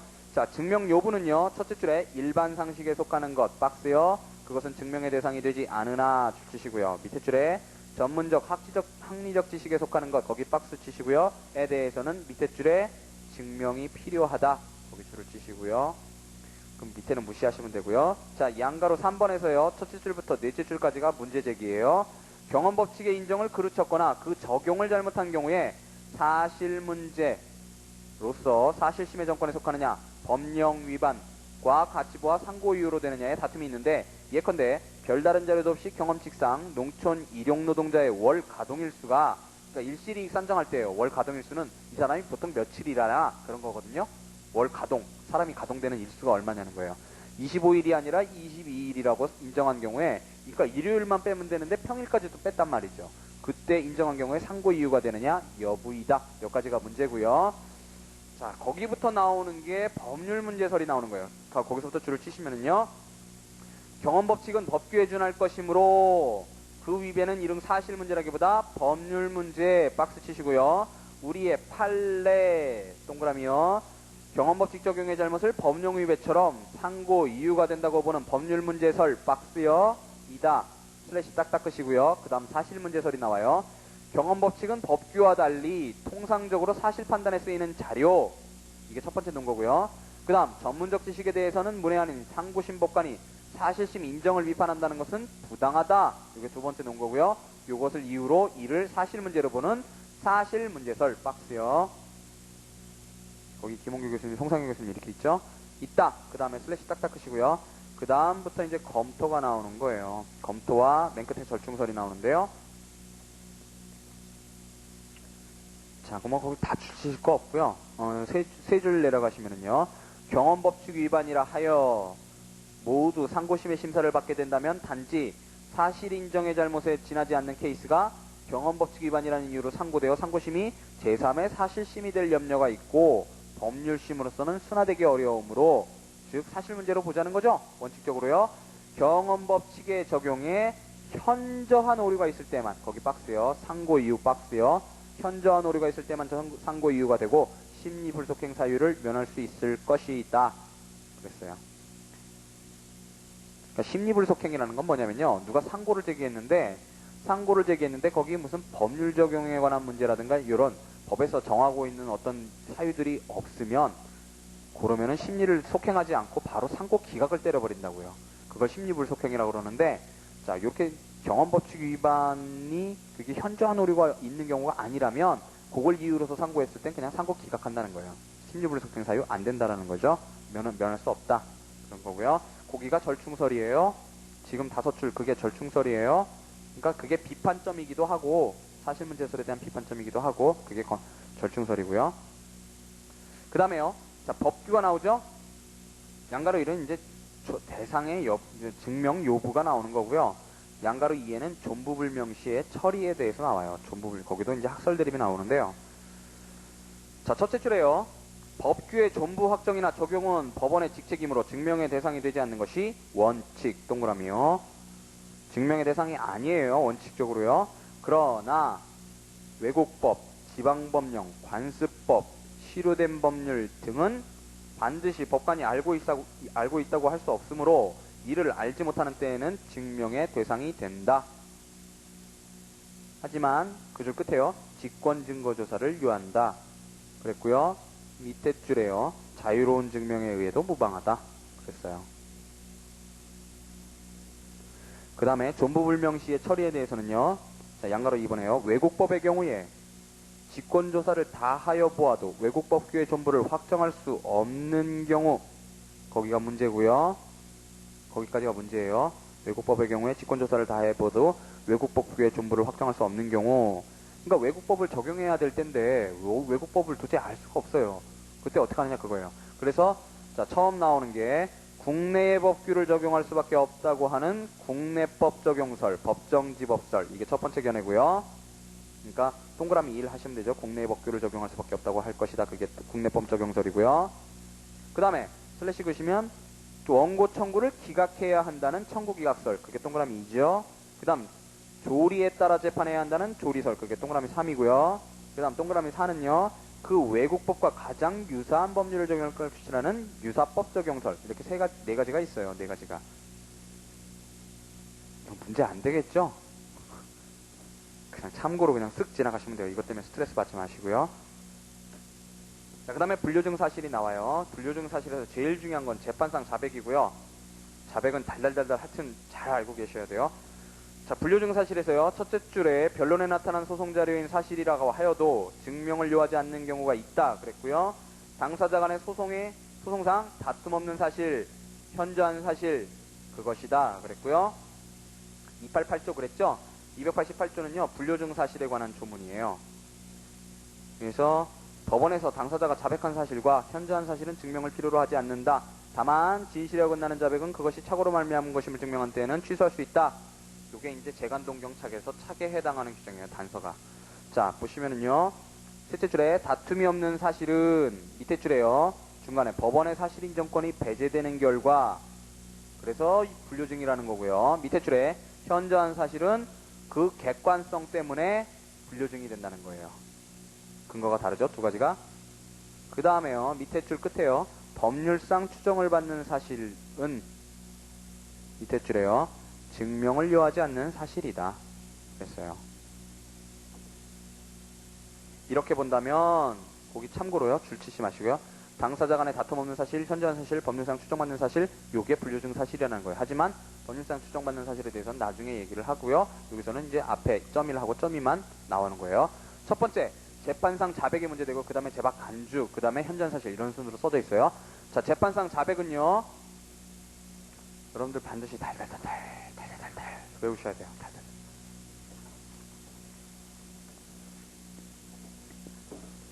자, 첫 번째로요. 재판상 자백의 요건이 나와요. 요건이. 자, 요건은요. 자, 지금 외우죠. 자, 해봐요. 변론 또는 변론 준비 기일에서 상대방 주장과 일치하는, 자기에게 불리한 사실상의 진술. 외우세요. 변론 또는 변론 준비 기일에서 상대방 주장과 일치하는, 자기에게 불리한 사실상의 진술. 그러니까 사실상 진술, 그러니까 법률상 진술이 문제가 되겠죠? 그 다음에 자기에게 불리한 그랬으니까 도대체 불리한 게 뭐지? 문제가 돼요. 거기 견해 대립 두 가지가 있고요. 그 다음에 상대방 주장과 일치하는 그랬더니 도대체 어느 정도 일치하면 되지? 이게 문제가 되고요. 거기서 이때 제한부자백 얘기가 나오는 거고요. 그 다음에 시간적으로 상대방 주장과 일치해야 되는데 내가 먼저 주장하면 어떻지? 이런 문제가 나오고요. 선행자백 문제가 나오고요. 그 다음에 변론 또는 변론 준비 기일에서 그거는 별로 문제가 안 돼요. 그래서 제일 중요한 건 자, 이시우 선생님 교과서는 거꾸로 써져 있어요. 사실상의 진술부터 거꾸로 요건이 써져 있어요. 자, 요건은 처음에요. 처음 써져 있는 게 사실상 진술이에요. 지금 외우세요. 변론 또는 변론 준비 기일에서 상대방 주장과 일치하는 자기에게 불리한 사실상의 진술. 이게 자백이에요. 재판상 자백이요. 자, 사실상 진술은요. 자, 원칙적으로요. 아이고, 형광등이 나갔네요. 왜 이렇게 어두운가 했더니.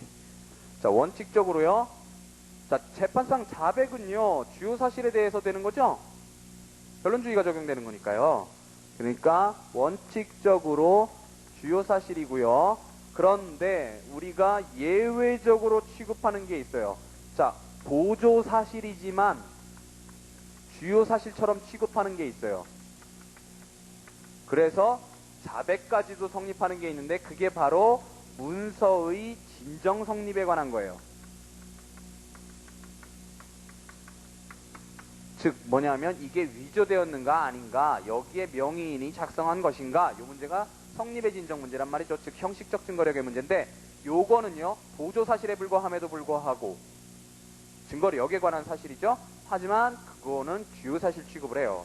그래서 우리가 주요 사실에 대해서 그렇다, 아니다, 모르겠다, 이렇게 네 가지가 있다고 그랬는데 문서의 진정 성립에 대해서도 똑같은 네 가지가 있어요. 자, 그 다음에요. 문제는요, 사실상 진술이라 그랬는데 그럼 법률상 진술은 어떠냐? 우리 아까 봤죠? 법률상 진술이요? 법률상 진술에 대해서 자백하면 뭐라 그러냐면 그걸 권리자백이라 그런단 말이죠. 자, 권리자백은요, 그럼 이게 자백이냐? 그랬더니 원칙적으로 자백의 대상 아니고요. 그런데 문제가 되는 게 선결적인 법률관계에 관한 자백, 요게 문제가 돼요. 예를 들어서 소유권에 기해서 등기말소 청구를 하는데 소유권이 있다. 상대방이 소유권이 있다. 이 맞다. 소유권이 있다. 이렇게 하면은 그게 자백이 성립하느냐, 구속을 하느냐, 요게 문제가 된단 말이죠. 법원을 구속하느냐, 당사자를 구속하느냐, 이런 문제가 된단 말이죠. 자, 선별적 법률관계에 관한 자백, 그러니까 소유권에 기해서 등기말소 청구를 하는데 요때 소유권이죠. 선결적 법률관계. 자, 여기는요 견해 대립이 있어요. 긍정설이 있고요, 부정설이 있고요, 그 다음에 절충설이 있어요. 송상현 교수님이나 우리 판례가 긍정설을 취하고 있고요. 그 다음에 강현준 교수님이 우리 절충설을 취하고 있는데요. 자, 결국은 뭐냐면 지금 법률상 진술이란 말이에요. 법률상 진술인데 이걸 사실상 진술처럼 자백을 성립시킬 수 있느냐, 요런 거니까요. 결국 긍정한다는 건 뭐예요? 사실상 주장처럼 보는 거죠. 아까 경험법칙처럼 결국은 사실 문제처럼 보는 거고요. 그 다음에 부정한다는 건 결국 이걸 법률적인 문제로 보는 거죠.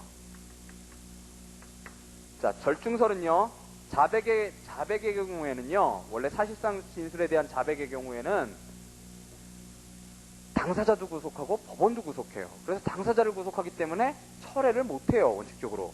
법원을 구속하기 때문에 그거에 대해서 따르게 사실 인정을 할 수가 없어요. 그러니까 사실 인정권이 배제된단 말이죠. 그런데 강현준 교수님이 어떻게 절충을 하시냐면 당사자는 구속을 하지만 이거는 법률 문제에 가까우니까 법원은 구속을 안 시키자, 이렇게 보는 거예요. 이게 절충설이에요. 자, 그 다음에요. 그 다음에 자기에게 불리한이죠. 이시우 선생님 거꾸로 써있다고 그랬어요. 자기에게 불리한인데 이 자기에게 불리하다는 게 도대체 뭘 뜻하는 거냐 그랬더니 여기에 견해 대립이 있는데 상대방이 증명 책임을 지는 거, 그 사실에 대한 자백이 자기에게 불리한 사실에 대한 자백이다 라고 보는 거고요. 요것보다 넓혀서요, 나한테 입증 책임이 있다고 하더라도 내가 그 사실을 자백하고 나면 재판에 질 가능성이 있다. 그러면 그럴 때 인정해주자. 그게 패소 가능성설이고요. 별거 없어요. 그 다음에요, 세 번째 요건이 상대방 주장과 일치하는 이죠. 여기서도 두 가지 내용밖에 없어요. 첫 번째는 자백의 가분성. 즉 제한부자백, 우리 아까 봤던 제한부자백과 요거에 반대되는 게 뭐라 그랬어요? 가정항변이요? 이릉 다투면서 항변하는 경우요. 제한부자백이 있었고요. 그때는 자백 성립 안 한다 그랬고요. 그 다음에 시간적인 문제로서 선행자백이라는 게 있어요. 그래서 자, 선행자백은 내가 먼저 불리한 사실을 얘기하는 거고 상대방이 아직 먼저 얘기 안 했는데, 사실 주장 안 했는데 먼저 하는 거예요. 그랬을 때 이걸 상대방이 원용했을 때 하고 원용하기 전하고 원용 후하고 나눠서, 자, 원용 전에는요, 물론 여기 약간의 견해 대립이 있는데요, 법원은 구속하고 원용 후에는 완전한 자백이 된다라고 봐요. 그 다음에요,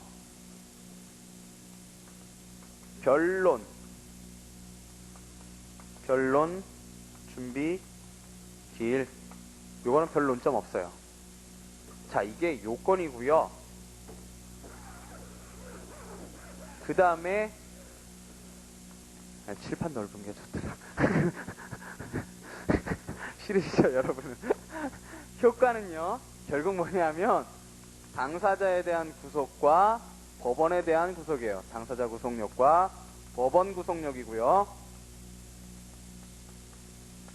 자, 당사자 구속은요, 취소, 철회, 제한 문제죠.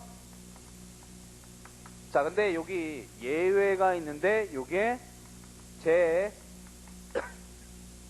간, 동, 경, 착 이렇게 5가지라 그랬어요.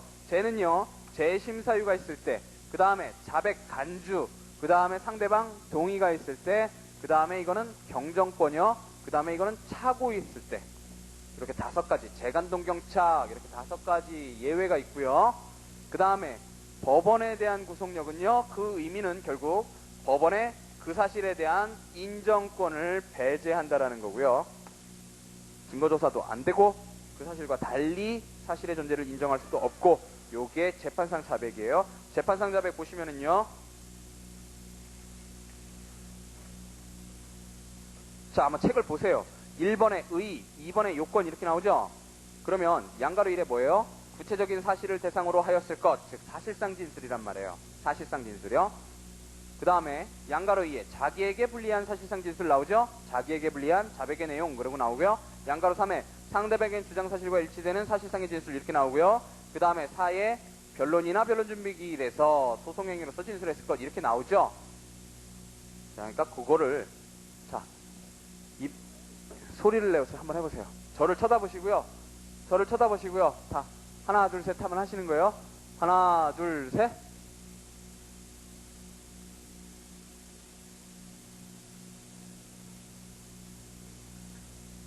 왜 여자분들 목소리만 들려요? 다시요. 아이, 외우셔야 돼 이거. 하나 둘 셋. 변론 준비 기일에서 상대방 주장과 일치하는 자기에게 불리한 사실상의 진술 이렇게 외우시는 거예요. 그 다음에 자백의 구속력에서요, 당사자에 대한 예외요. 당사자에 대한 구속력 예외요. 자, 재간, 동경착 해보세요. 재간, 동경착. 이 두 문자는 자꾸 반복을 하셔야 외워진단 말이에요. 자, 보시면은요, 이게 제일 중요해요. 재판상 자백이요. 자, 자백이라 하면 그랬고요. 밑에 줄에 둘째 줄에요. 변론 또는 변론 준비 기일에서 소송행위로서 한 것.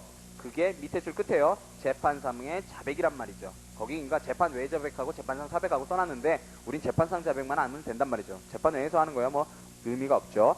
자, 요건은요, 재판상 자백이라 하면 변론 또는 변론 준비 기일에서 한 상대방 주장과 일치하고 자기에게 불리한 사실의 진술을 말한다 이렇게 돼 있죠. 그래놓고 거꾸로 쓰신단 말이에요. 그래서 구체적인 사실을 대상으로 하였을 것, 그래서 자백의 대상 이렇게 나오는데 괄호 안에 있는 거는 모르셔도 돼요. 제목 중에.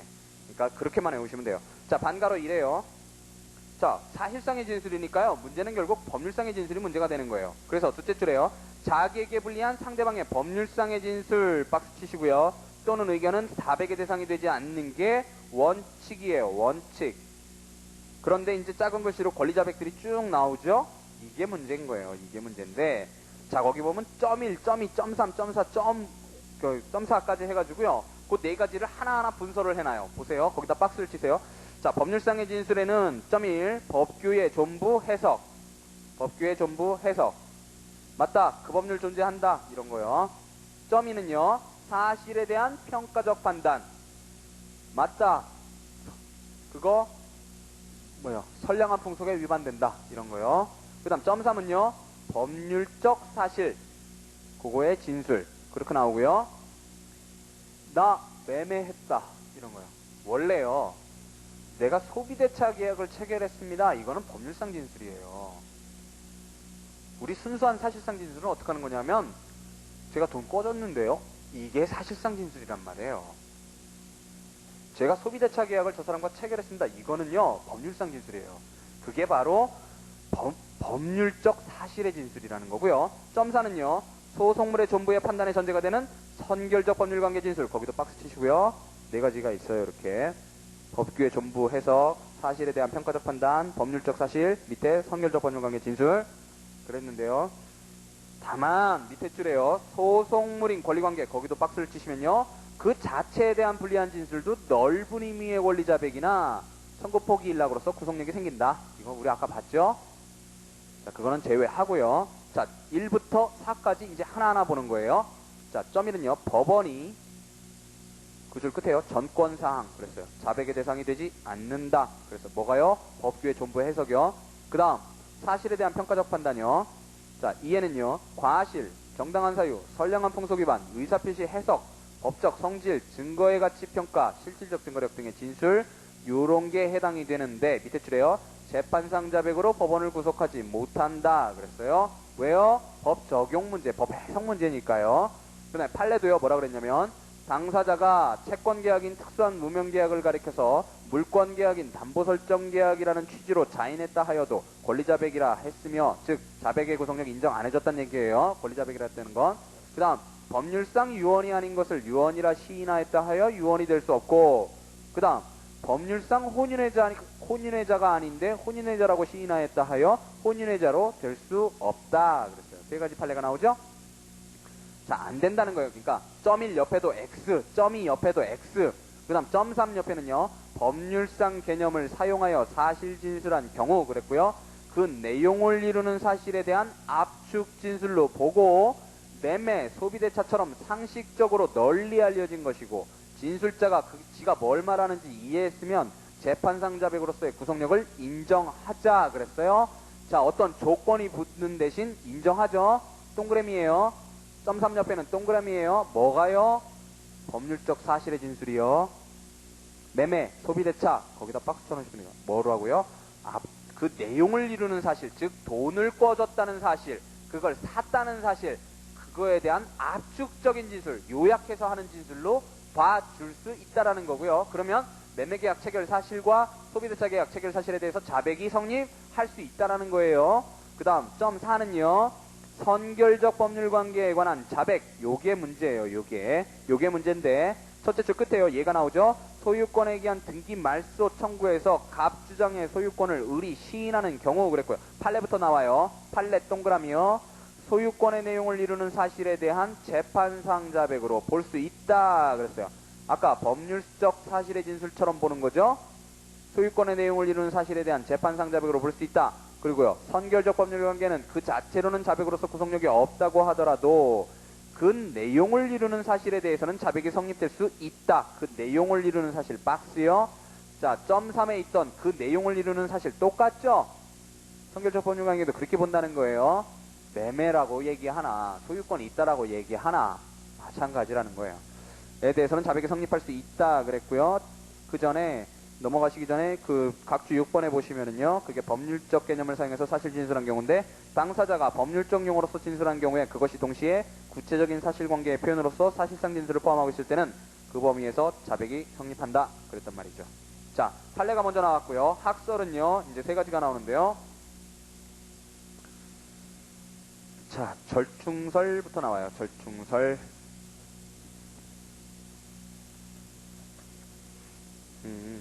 여기 부정설은 무시를 하세요. 부정설은 여기 책에 안 나와 있는데요.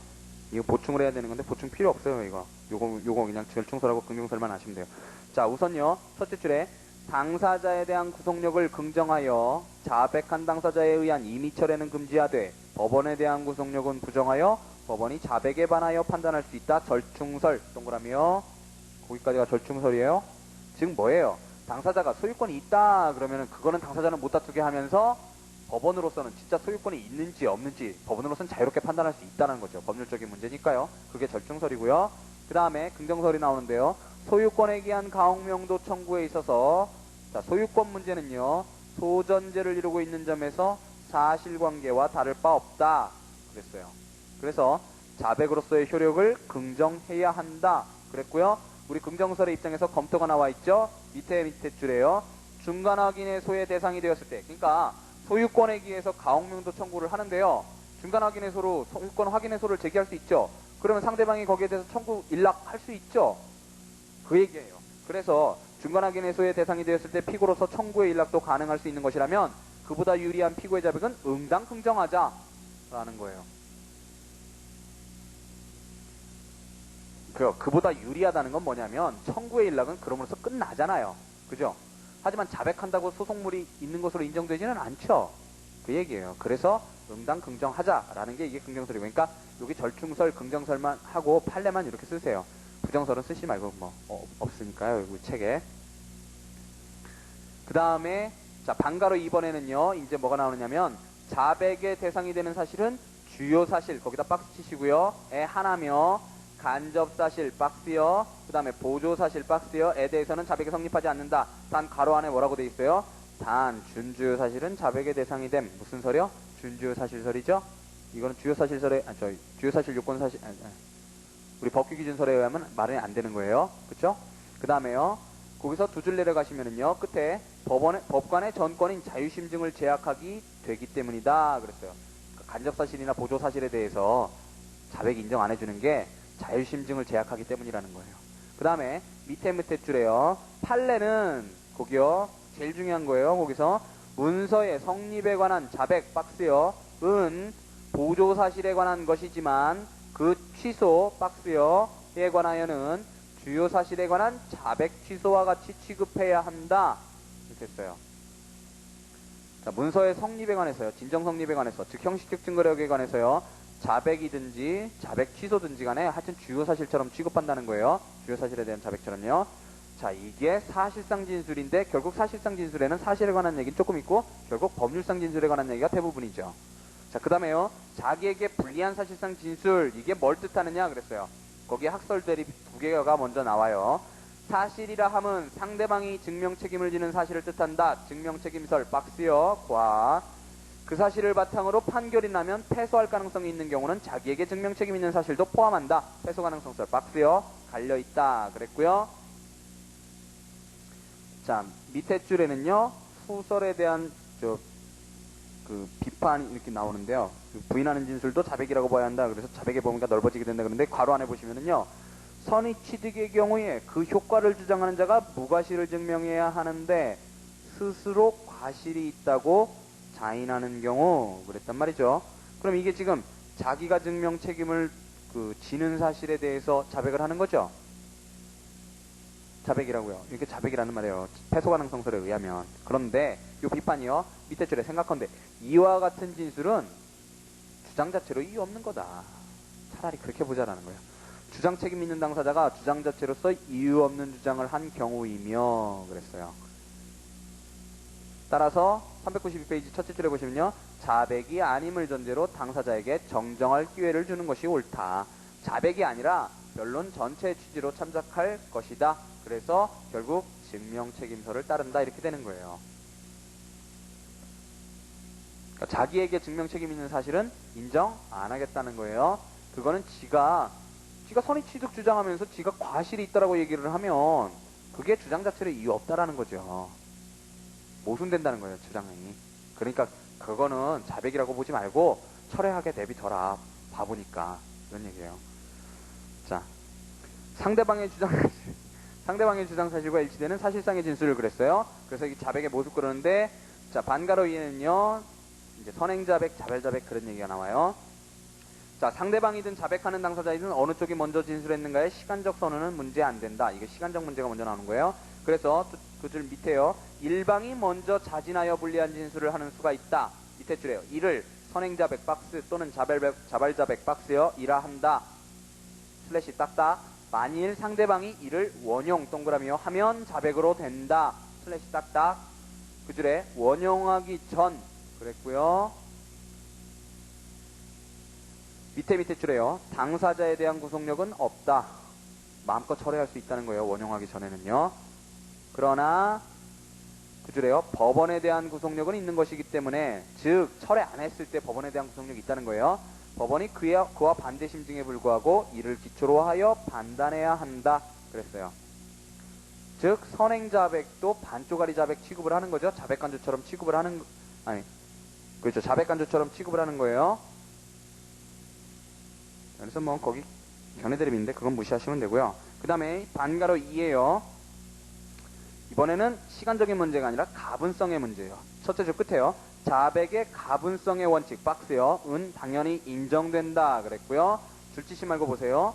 상대방의 주장 사실을 전체로서는 다투지만 그 일부에 있어서는 일치된 진술을 할 경우 근데 이렇게 써놔서 굉장히 혼란을 가져와요. 왜냐하면 이게 주요 사실에 관한 문제인데 이렇게 쓰시면 안 되거든요. 사실 상대방의 주장 사실을 인정하면서 이에 관련되는 방어 방법을 부과하는 경우 각 양자의 진술이 일치하는 부분에 한도에서 가분적으로 자백의 성립을 인정할 것이다. 그러는데요. 자, 점 1은요. 상대방의 주장 사실을 전체로서는 다투지만 그 일부에 있어서는 일치된 진술을 내가 돈 꿔줬다 이렇게 했더니 네가 준 거잖아. 지금 이 얘기 하시는 거예요. 보세요. 네가 준 거잖아. 그러면은 돈을 받았다는 사실에 대해서는 자백이 일단 성립하고 그게 꿔준 건지 그냥 준 건지는 하여튼 자백이 성립 안 한다는 얘기예요. 그러니까 돈 받았다라는 부분에선 자백 성립한다라는 얘기를 하시고 싶은 거예요. 근데 이게 이유부 부인이죠. 근데 이런 게 의미가 없죠. 이런 게 무슨 의미가 있어요. 계약을 체결한 사실 이게 돈 꿔준 사실 이게 문제인데요. 이게 주요 사실 기준으로 생각하면 의미가 없단 말이에요. 자, 점 1은요.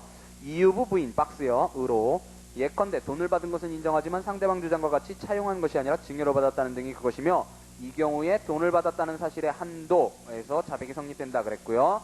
점 2는요. 제한부 자백 박스 치시면요. 결국 이것만 아시면 돼요. 예컨대 금전 차용은 인정하지만 변제했다는 등이 그것이고 이때 돈 꿔준 사실에 관하여 자백이 성립된다 그랬고요. 그러면 나머지 부분에는 자녀 부분에는 이유부 부인의 경우에는 부인, 제한부 자백의 경우에는 항변 이렇게 나눠서 지금 얘기를 하시는 건데요. 사실은 큰 의미가 없어요. 제한부 자백의 경우에 일부분의 주요 사실에 대해서 자백이 성립한다. 원고가 주장한 그 주요 사실에 대해서 자백 성립한다. 그것만 아시면 돼요. 이거를 이유부 부인하고 이렇게 구분하시면요 더 헷갈려요. 의미도 없고요. 자, 양가로 4번에는요. 변론이나 변론준비기일에서 소송행위로서 진술해야 돼요. 근데 반가로 1에 처음에요. 상대방 주장 사실을 자백하는 취지의 서면이 진술간주 박스여 되어도 재판상 자백의 효력이 생긴다. 아까 있었죠. 진술간주요. 진술간주 서면 속에 자백 내용이 있을 때요. 그 다음에요. 오른쪽 페이지 셋째 줄에요. 끝에요. 또 통상공동소송에 있어서 공동피고의 자백은 변론 전체의 취지로 참작될 뿐이다. 이거는 저 공동소송의 독립의 원칙을 얘기하는 거예요. 원래 필수적 공동소송에서는 자백하려면 한꺼번에 모든 사람이 같이 해야 된단 말이죠. 통상공동소송은 자백한 놈은 자백대로 취급하고 부인하는 놈은 부인대로 취급을 하는데 하지만 부인하는 놈에 대해서도 자백한 사람이 자백한 거에 변론 전체의 취지로서 그걸 고려할 수는 있다는 거예요. 정말 거짓말 하는구나 이렇게요. 자, 반가로 2번에는요. 소송행위라는 것 때문에요. 끝에 법원에 대한 단독적 소송행위이기 때문에 상대방이 단독적 소송행위요. 법원에 대한 단독적 소송행위 박스 쳐놓으시고요. 상대방이 불출석해도 자백할 수 있고요. 그 다음 밑에 줄에요. 자백에는 조건 동그라미요. 붙일 수 없다 그랬고요. 소송행위니까요. 그 다음 밑에 줄에요. 당사자 본인 신문에서 원고의 주장 사실과 일치되는 진술을 한다 하여도 이는 증거자료 박스요. 임에 그치기 때문에 자백으로 되지 않는다. 그 부분 무슨 얘기요? 소송자료, 증거자료, 준별에 관한 얘기죠. 당사자 본인 신문은 증거자료잖아요. 그죠? 거기서 나온 진술은요. 그 다음에요. 성질은요. 소송행위로서 자백의 법적 성질에 관해서 거기 의사표시설 무시하시고요. 밑에 사실보고설 거기다 박스 치시면 되고요.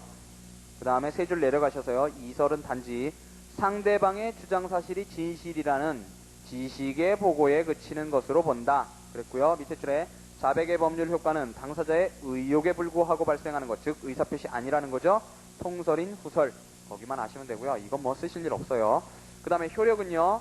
내용 및 범위 이랬고요. 그 다음 법원에 대한 구속력, 사실인정권 배제, 당사자에 대한 구속력, 철회 제한 이렇게 나와 있죠. 자, 내용 및 범위는요. 첫째 줄에 일단 자백이 성립되면 그 내용은 증명을 요하지 않는다. 아까 288조 본문이요. 불료증 사실 얘기죠. 자, 동그라미 1이요. 상대방 동그라미요. 밑에 줄에요. 증명 책임 면제 박스요. 법원 동그라미요. 밑에 줄 판결의 기초 박스요. 당사자 동그라미요. 자유로운 철회가 인정되지 아니하는 구속 박스요. 자, 각각의 3자에게 지금 효과들을 얘기하는 거죠. 법원은 사실인정권 배제되니까 그대로 판결을 기초로 하고, 상대방은 증명할 필요 없고, 그죠? 나는 철회 제한 받고, 그렇다는 거예요. 그 다음에요. 단가로 2번에요. 범위죠, 범위. 이건 범위예요. 변론주의 박스요. 자백의 구속력은 변론주의 박스에 의해 심리되는 소송 절차의 하나죠. 당연하죠. 그 다음에 밑에 줄에요. 직권탐지주의 박스요. 의해 심리되는 소송 절차. 그 다음 그 줄 끝에요. 직권조사사항 박스요. 재심사유 박스요. 에 대해서는 미치지 않는다. 여기에 자백은 밑에 줄에요. 하나의 증거 원인에 그친다. 즉 직권탐지주의나 직권조사사항이나 재심사유에 대한 자백은 증거 원인에 그친다는 거예요. 증거 소수밖에 안 되고 그 자백이 재판상 자백처럼 되는 건 아니라는 거예요. 자백 구속력은. 자, 그래서 점이래요. 행정소송 나와 있죠. 행정소송. 그래서 그 줄에 직권조사사항을 제외하고 자백의 구속력이 있다 그랬어요. 왜요? 우리 판례는 변론주의 적용된다고 보잖아요. 그죠? 근데 이시훈 선생님은 그거 아니라고 보시니까 이렇게 써놓으신 거고요. 그 다음에 거기서 하나, 둘, 셋, 넷, 다섯째 줄에요. 자백의 구속력을 인정해서는 안 될 것이다. 다수설. 그래서 그게 이시훈 선생님 얘기고요. 자, 점이에는 회사관계소송 이렇게 나오고요. 직권탐지주의에 의한 소송 절차는 아니지만 그 줄에요. 대세효가 있음에 비추어 밑에 줄에요. 끝에 자백과 같은 불리한 행위는 하지 못한다고 하자. 그렇게 나와 있는 거고요.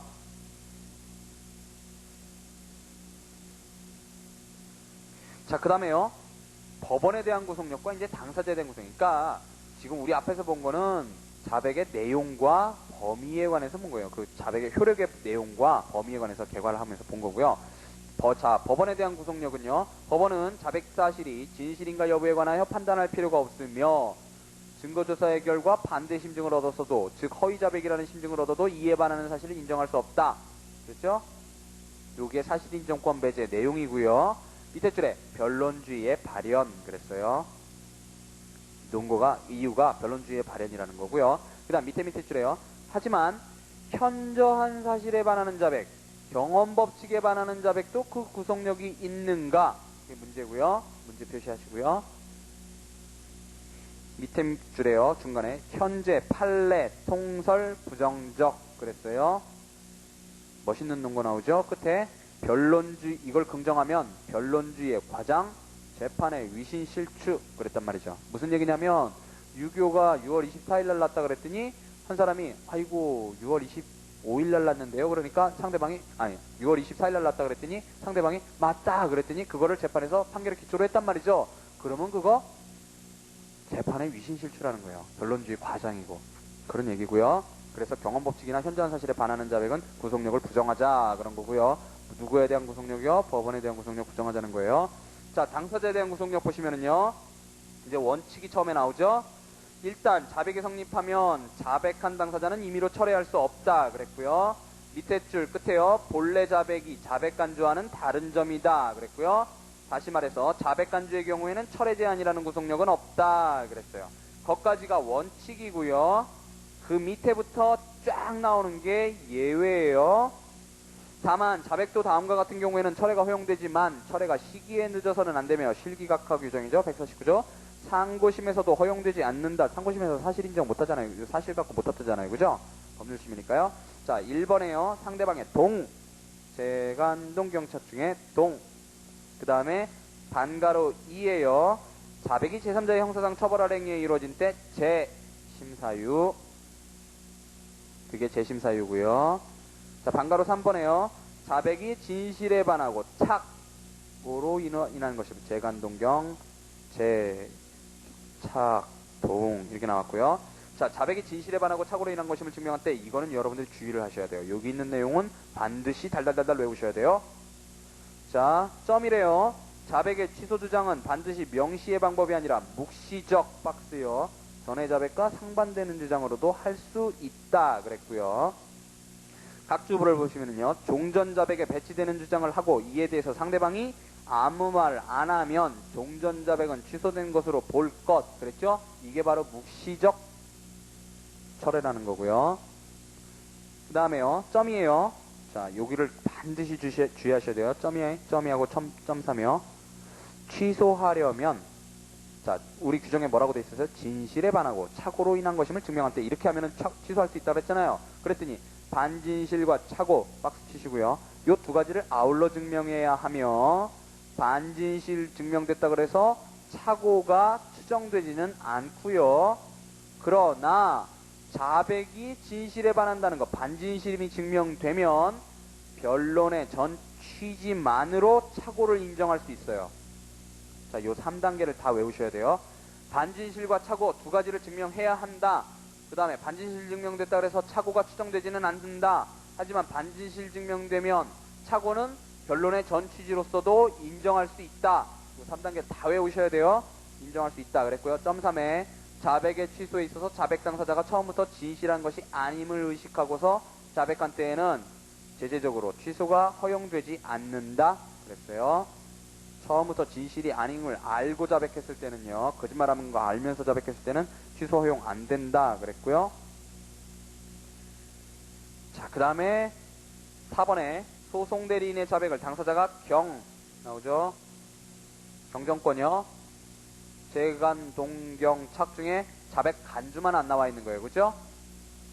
자백 간주는 당사자에 대한 구속력 없다 그랬어요. 그래서 재간, 동경, 착 중에 4가지가 나와 있는 거고요. 그 다음에 이제 자백 간주가 나오는 거죠. 의제 자백이라고 불렀던 거요. 자, 자백 간주는요, 150조를 보세요. 150조를 보시면은요, 자백 간주 당사자가 변론에서 상대방이 주장하는 사실을 명백히 다투지 않으면 자백한 걸로 본다. 다만 변론 전 취지로 보아 그 사실에 대해서 다툰 걸로 인정되면 그렇지 않다. 2항에는요, 뭐 이거는 이제 나중에 우리가 전해 본 거고요. 부지는 부인으로 추정한다는 거예요. 그거고요. 3항에요. 당사자가 변론 기일에 출석 안 하면 1항 규정 준용한다. 자백간주 규정 준용한다. 다만 공시송달 방법으로 하면 안 그렇다. 적용 안 한다 그랬어요. 이거 아까 우리 공시송달 할 때 본 거예요. 자, 당사자에 대한 자백간주 보시면은요, 첫째 줄에 그러니까 결국은 150조 1항하고 150조 3항의 문제예요. 자백간주는. 그래서 당사자가 상대방의 주장 사실을 자진하여 자백하지 않아도 명백히 다투지 않거나 1항이죠. 또는 당사자 일방이 기일에 불출석한 경우 3항이죠. 그 사실을 자백한 것으로 본다. 1항 3항. 이를 자백간주 그랬고요. 밑에 줄에 보시면은요, 자백간주가 인정되는 것은 변론주의에 의한 절차의 하나겠죠. 재판은 자백하고 똑같죠. 뭐 그러니까 직권탐지주의 박스, 밑에 줄에 직권조사사항 박스, 재심사유 박스, 법률상 주장 박스에 대해서는 자백간주 안 된다. 당연한 얘기죠. 이제 당연하게 받아들여지시죠. 자, 자백간주의 성립 그래갖고 양가로 1에 있는 게 1항이고요. 양가로 2에 있는 게 3항 문제예요. 그 다음에 양가로 3에 있는 게 이제 답변서 부재출 그래갖고 자백간주해서 무변론 원고성소 판결 나가는 거 그 얘기에 써 있는 거예요. 자, 처음에요. 양가로 1에 보시면은요, 셋째 줄에요. 변론 전체 취지 박스 치시고요. 로 보아 다투었다고 인정되면 자백간주가 성립될 수 없다. 150조 1항 단서 그랬고요. 그러니까 그 내용은 뭐 1항 내용은 본문 내용은 뭐 줄 안 치셔도 되잖아요. 여기에 변론 전체의 취지라 함은, 자, 여기에 변론 전체의 취지라 함은요, 거기 202조의 증거 원인이 되는 경우와는 달리 그랬어요. 여기서의 변론 전체의 취지라는 말하고요, 아까 우리가 봤던 증거 원인이 된다고 했을 때 변론 전체의 취지하고는 다르다는 거예요. 아까 뭐였어요? 표정, 맥락, 상황, 분위기 이런 거였죠. 여기서 변론 전체의 취지에 의해서 다투었다고 인정된다. 그거는 뭐냐면 변론의 일체성을 뜻하는 거예요. 변론의 일체성. 박스예요. 무슨 얘기냐면 여기서는 가만히 있었지만 여기서는 요날 요 앞에 당사자가요, 내가 돈 꽂았잖아 그랬더니요, 그때는 가만히 있었어요. 가만히 있다가 며칠 지난 뒤에 내가 안 받았는데요, 나 돈 꾼 적 없는데 이렇게 얘기한단 말이죠. 그러면 요날 얘기한 거하고 요날 얘기한 거 변론의 일체성 인정되죠? 그걸 얘기하는 거예요. 그러니까 요때는 안 다퉜어도 나중에 다퉜으면 다툰 걸로 인정한다라는 거예요. 그래서 여기에 변론 전체의 취지라 함은 변론의 일체성 박스를 뜻하는 것이므로 변론 종결 당시의 상태에서 변론 전체를 관찰하여 구체적으로 정해야 한다 그랬고요. 자, 그 다음에 거기 작은 글씨 이제 중요한 게 나오는 건데요. 셋째 줄에 그러나 다음에요. 피고가 답변 취지로 청구기각의 판결만 구하고, 거기 박스요. 청구기각의 판결만 구하고, 이거 앞에서 했던 거죠? 사실에 대해서는 다음에 답변하겠다는 진술을 한 뒤에 그 뒤에 기일에 불출석한 경우 그거는 결론 자체에 대해서 수긍할 수 없다는 것이지 변론 전체의 취지로 미루어 다투는 것으로 해석할 수 없다 그랬어요. 다투는 걸로 해석할 수 없다. 즉 자백간주 성립한다는 거요? 예, 한다는 거예요. 자, 그 다음에요. 각주를 보시면은요. 항소심에서도 피고가 청구기각의 판결을 구하였을 뿐 사실에 대해 아무런 진술을 하지 않았으면 자백간주가 성립된다 그랬고요. 이 경우 항소한 피고에게 청구 원인에 대한 답변을 촉구 안 하면 심리 미진이다 그랬어요. 이거 그냥 놔둬도 그 판결 위법하다는 거예요. 그냥 놔두고 가면. 자, 그 다음에요. 한쪽 당사자가 기일에 불출석한 경우 그때도요. 첫째 줄에 상대방이 소장 준비서면으로 예고한 사항에 대해 우리 앞에서 본 거예요. 밑에 줄에 준비서면을 제출해 다투는 뜻을 표한 바 없다면 자백한 것으로 간주된다 그랬고요. 그 요건이 나오는데요. 397페이지에요. 자, 첫째는요. 부제출 플러스 불출석 그 얘기예요. 자, 불출석한 당사자가 상대방의 주장 사실을 다투는 답변서 그 밖에 준비서면을 제출하지 않은 경우라야 한다 그랬고요. 그 다음 부제출 불출석이죠. 두 번째요. 당사자가 공시송달에 의하지 않은 기일통지 공시송달에 의하지 않은 기일통지를 받았음에도 불구하고 불출석한 경우라야 한다 그랬고요. 세 줄 내려가시면요. 두 줄 내려가시면요. 그러나 기일에 불출석한 당사자가 연기 신청서를 제출했으나 허용 안 된 경우 그 다음에 기일통지 받은 대리인의 사임으로 당사자 본인이 불출석한 경우에도 자백간주 성립한다 그랬어요.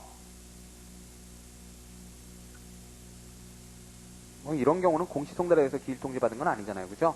그러니까 당연히 그때 인정된다는 거고요. 자, 답변서 부제출이 나오죠? 256조, 257조요. 첫째 줄에 답변서 제출 기간 내에 답변서를 제출하지 아니한 경우는 끝에요. 자백한 것으로 보고 무변론 원고 승소 판결 그랬어요. 이것도 자백간주 일종으로라고 여기다 써놓은 거고요. 그 다음에 자백간주의 효력은요. 반가로 1이 첫째 줄에 법원에 대한 구속력 박스요. 반가로 2에도요. 첫째 줄의 끝부분에 당사자에 대한 구속력 박스요. 자, 그러면요. 자, 법원에 대한 구속력은 있죠? 밑에 줄에요. 둘째 줄에 법원은 그 사실을 판결의 기초로 삼지 않으면 안 된다 그랬고요. 그 다음에요. 밑에 줄 끝에요. 자백간주 요건이 갖추어지면 그 뒤 공시송달로 진행되는 등의 사정이 생겨도 자백간주 효과 상실 안 된다 그랬어요. 그건 뭐 뒤에 사유니까요. 그 다음에 반가로의 당사자 구속력은요. 자백간주는 재판상 자백과 달리 당사자에 대한 구속력이 생기지 않는다 그랬고요. 그 줄 끝에요. 그 뒤 사실심에서 그 사실을 다툼으로써 효과를 번복할 수 있다. 자백간주 깨는 거 언제까지요? 사실심 변론 종결시까지예요. 번복할 수 있다 그랬고요. 번복에 동그라미 쳐놓으시고요. 사실심에 동그라미 쳐놓으세요. 그 다음 밑에 줄에요. 항소심 변론 종결 당시까지 이를 다투는 한 효과가 배제된다 그랬고요. 각주 보시면요. 파악이 환송된 뒤에 다시 상대방의 주장을 다투어도 같다 그랬어요. 이거 무슨 얘기예요? 2심에서 안 다퉜다가 3심 올라갔다가 2심 내려와서 다시 다투어도 그때 자백간주 깨진다는 거죠. 그 얘기예요. 해제된다. 다만 149조와 285조의 제약 하에서만 다툴 수 있다. 이 뭐예요? 149조 실기각하, 285조 변론준비기일 종결효죠. 이거 실권될 수 있다는 거죠. 실권될 수 있어서 못 다툴 수 있다는 거예요. 그 다음에요. 현저한 사실은요. 현저한 사실이라 함은 법관이 명확하게 인식하고 있고 증거에 의해 그 존부를 인정할 필요가 없을 정도로 객관성이 담보 되어 있는 사실이다 그랬어요. 명확하게 인식, 객관성이 담보 이렇게 했어요. 자, 둘째 줄 끝에요. 반대견에는 있지만 그리고 2번에 보시면 각주의 변론주의 부적용설 누구 이렇게 돼 있고요. 자, 현저한 사실은 불료증 사실일 뿐 변론주의가 적용 그랬어요. 주요 사실인 한 당사자가 진술하여 공방의 대상으로 한 바 없으면 판결의 기초로 할 수 없다 그랬어요. 자, 문제는 뭐냐면요. 자, 불료증은 불료증인데 그럼 사실주장 책임도 필요 없나? 이렇게 되는 거예요. 현저한 사실일 때요. 뭐 주장 안 했어도 그럼 그 사실을 판결의 기초로 할 수 있을까? 이게 문제인데요. 자, 이시훈 선생님은요, 변론주의 적용설이죠? 변론주의가 적용, 박스요. 그게 이시훈 선생님이고요. 반대견에는 자료를 보시면은요, 첫째 번째 자료 마지막 페이지죠? 변론주의 부적용설, 김원규 교수님 책에 있는 거예요. 변론주의 하에서는 법원의 현저한 사실이라도 그것이 주요 사실인 한 당사자의 진술이 없으면 판결의 기초로 할 수 없다. 유력한 반대설이 있으나 변론주의의 본질을 진실 발견을 위한 한목적적인 수단으로 보는 경우에는 법원의 현저한 사실이라는 점을 우선시켜서 이를 당연히 판결의 기초로 할 수 있다. 다만 이 경우에도 법원은 당사자가 법원의 현저한 사실을 진술하지 않았을 경우에는 그 진술할 기회를 주자. 그렇지만 진술 안 했어도 판결의 기초로 할 수 있다. 변론 주장 책임 부정하는 거죠. 현저한 사실에 대해서 주장 책임 부정하는 거예요. 요게 첫 번째 문제고요. 그 다음에요. 현저한 사실에는 밑에 줄에요. 공지의 사실하고 법원의 현저한 사실이 있다. 그랬고요. 공지의 사실은 일반인에게 알려진 사실. 법원의 현저한 사실은 법원에 알려진 사실 그랬어요. 자, 첫 번째 공지의 사실은요. 공지의 사실이라 하면 통상의 지식과 경험을 가진 일반인이 믿어 의심하지 않을 정도로 알려진 사실 그랬어요. 그래서요. 판례 안에는요. 두째 줄 끝에요. 월평균 가동일수 그 정도만 줄을 쳐놓으시고요. 그 다음에 밑에서 두째 줄에요. 공지라는 것에 대한 반증이나 공지사항이 진실이 아니라는 것의 증명이 허용된다 그랬어요. 그러니까 공지라 그래서 완전히 무슨 입증이 불어대는 게 아니라 그래도 그거에 대한 반증할 수 있다라는 거예요. 그 다음에 공지인가 아닌가 여부는 사실 문제예요. 박스요. 사실 문제. 상고심이 그 당부 못 가려요. 다만 공지라고 인정하기에 이른 경로는 통상인의 사고에 비추어 납득할 수 있을 것을 요하며 그 한도에서 제한적으로 상고심 심사 뭐요? 경험칙이라는 거예요. 경험칙. 자, 요게 공지의 사실이고요. 법원의 현저한 사실은요.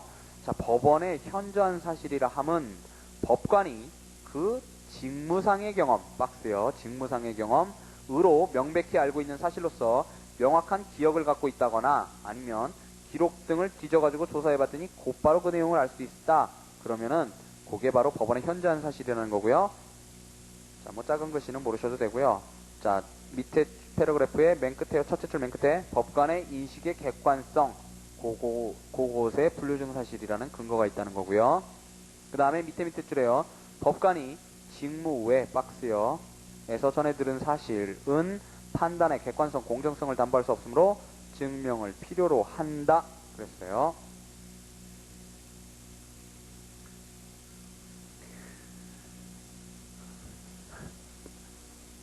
힘드시죠?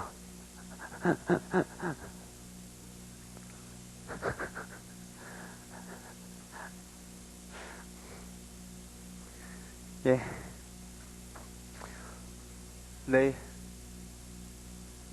내일은 시험 없죠? 오늘 시험 보셔서 더 힘드실 거예요. 시험 보시면 머리가 히팅되시고 몸이 이렇게 긴장되고 그러니까 그래서 더 힘드세요. 더 힘드신데 내일은 이제 스티몰 같은 거 이렇게 하나 드시고 오시고요. 죄송해요. 제 하루 죽이세요.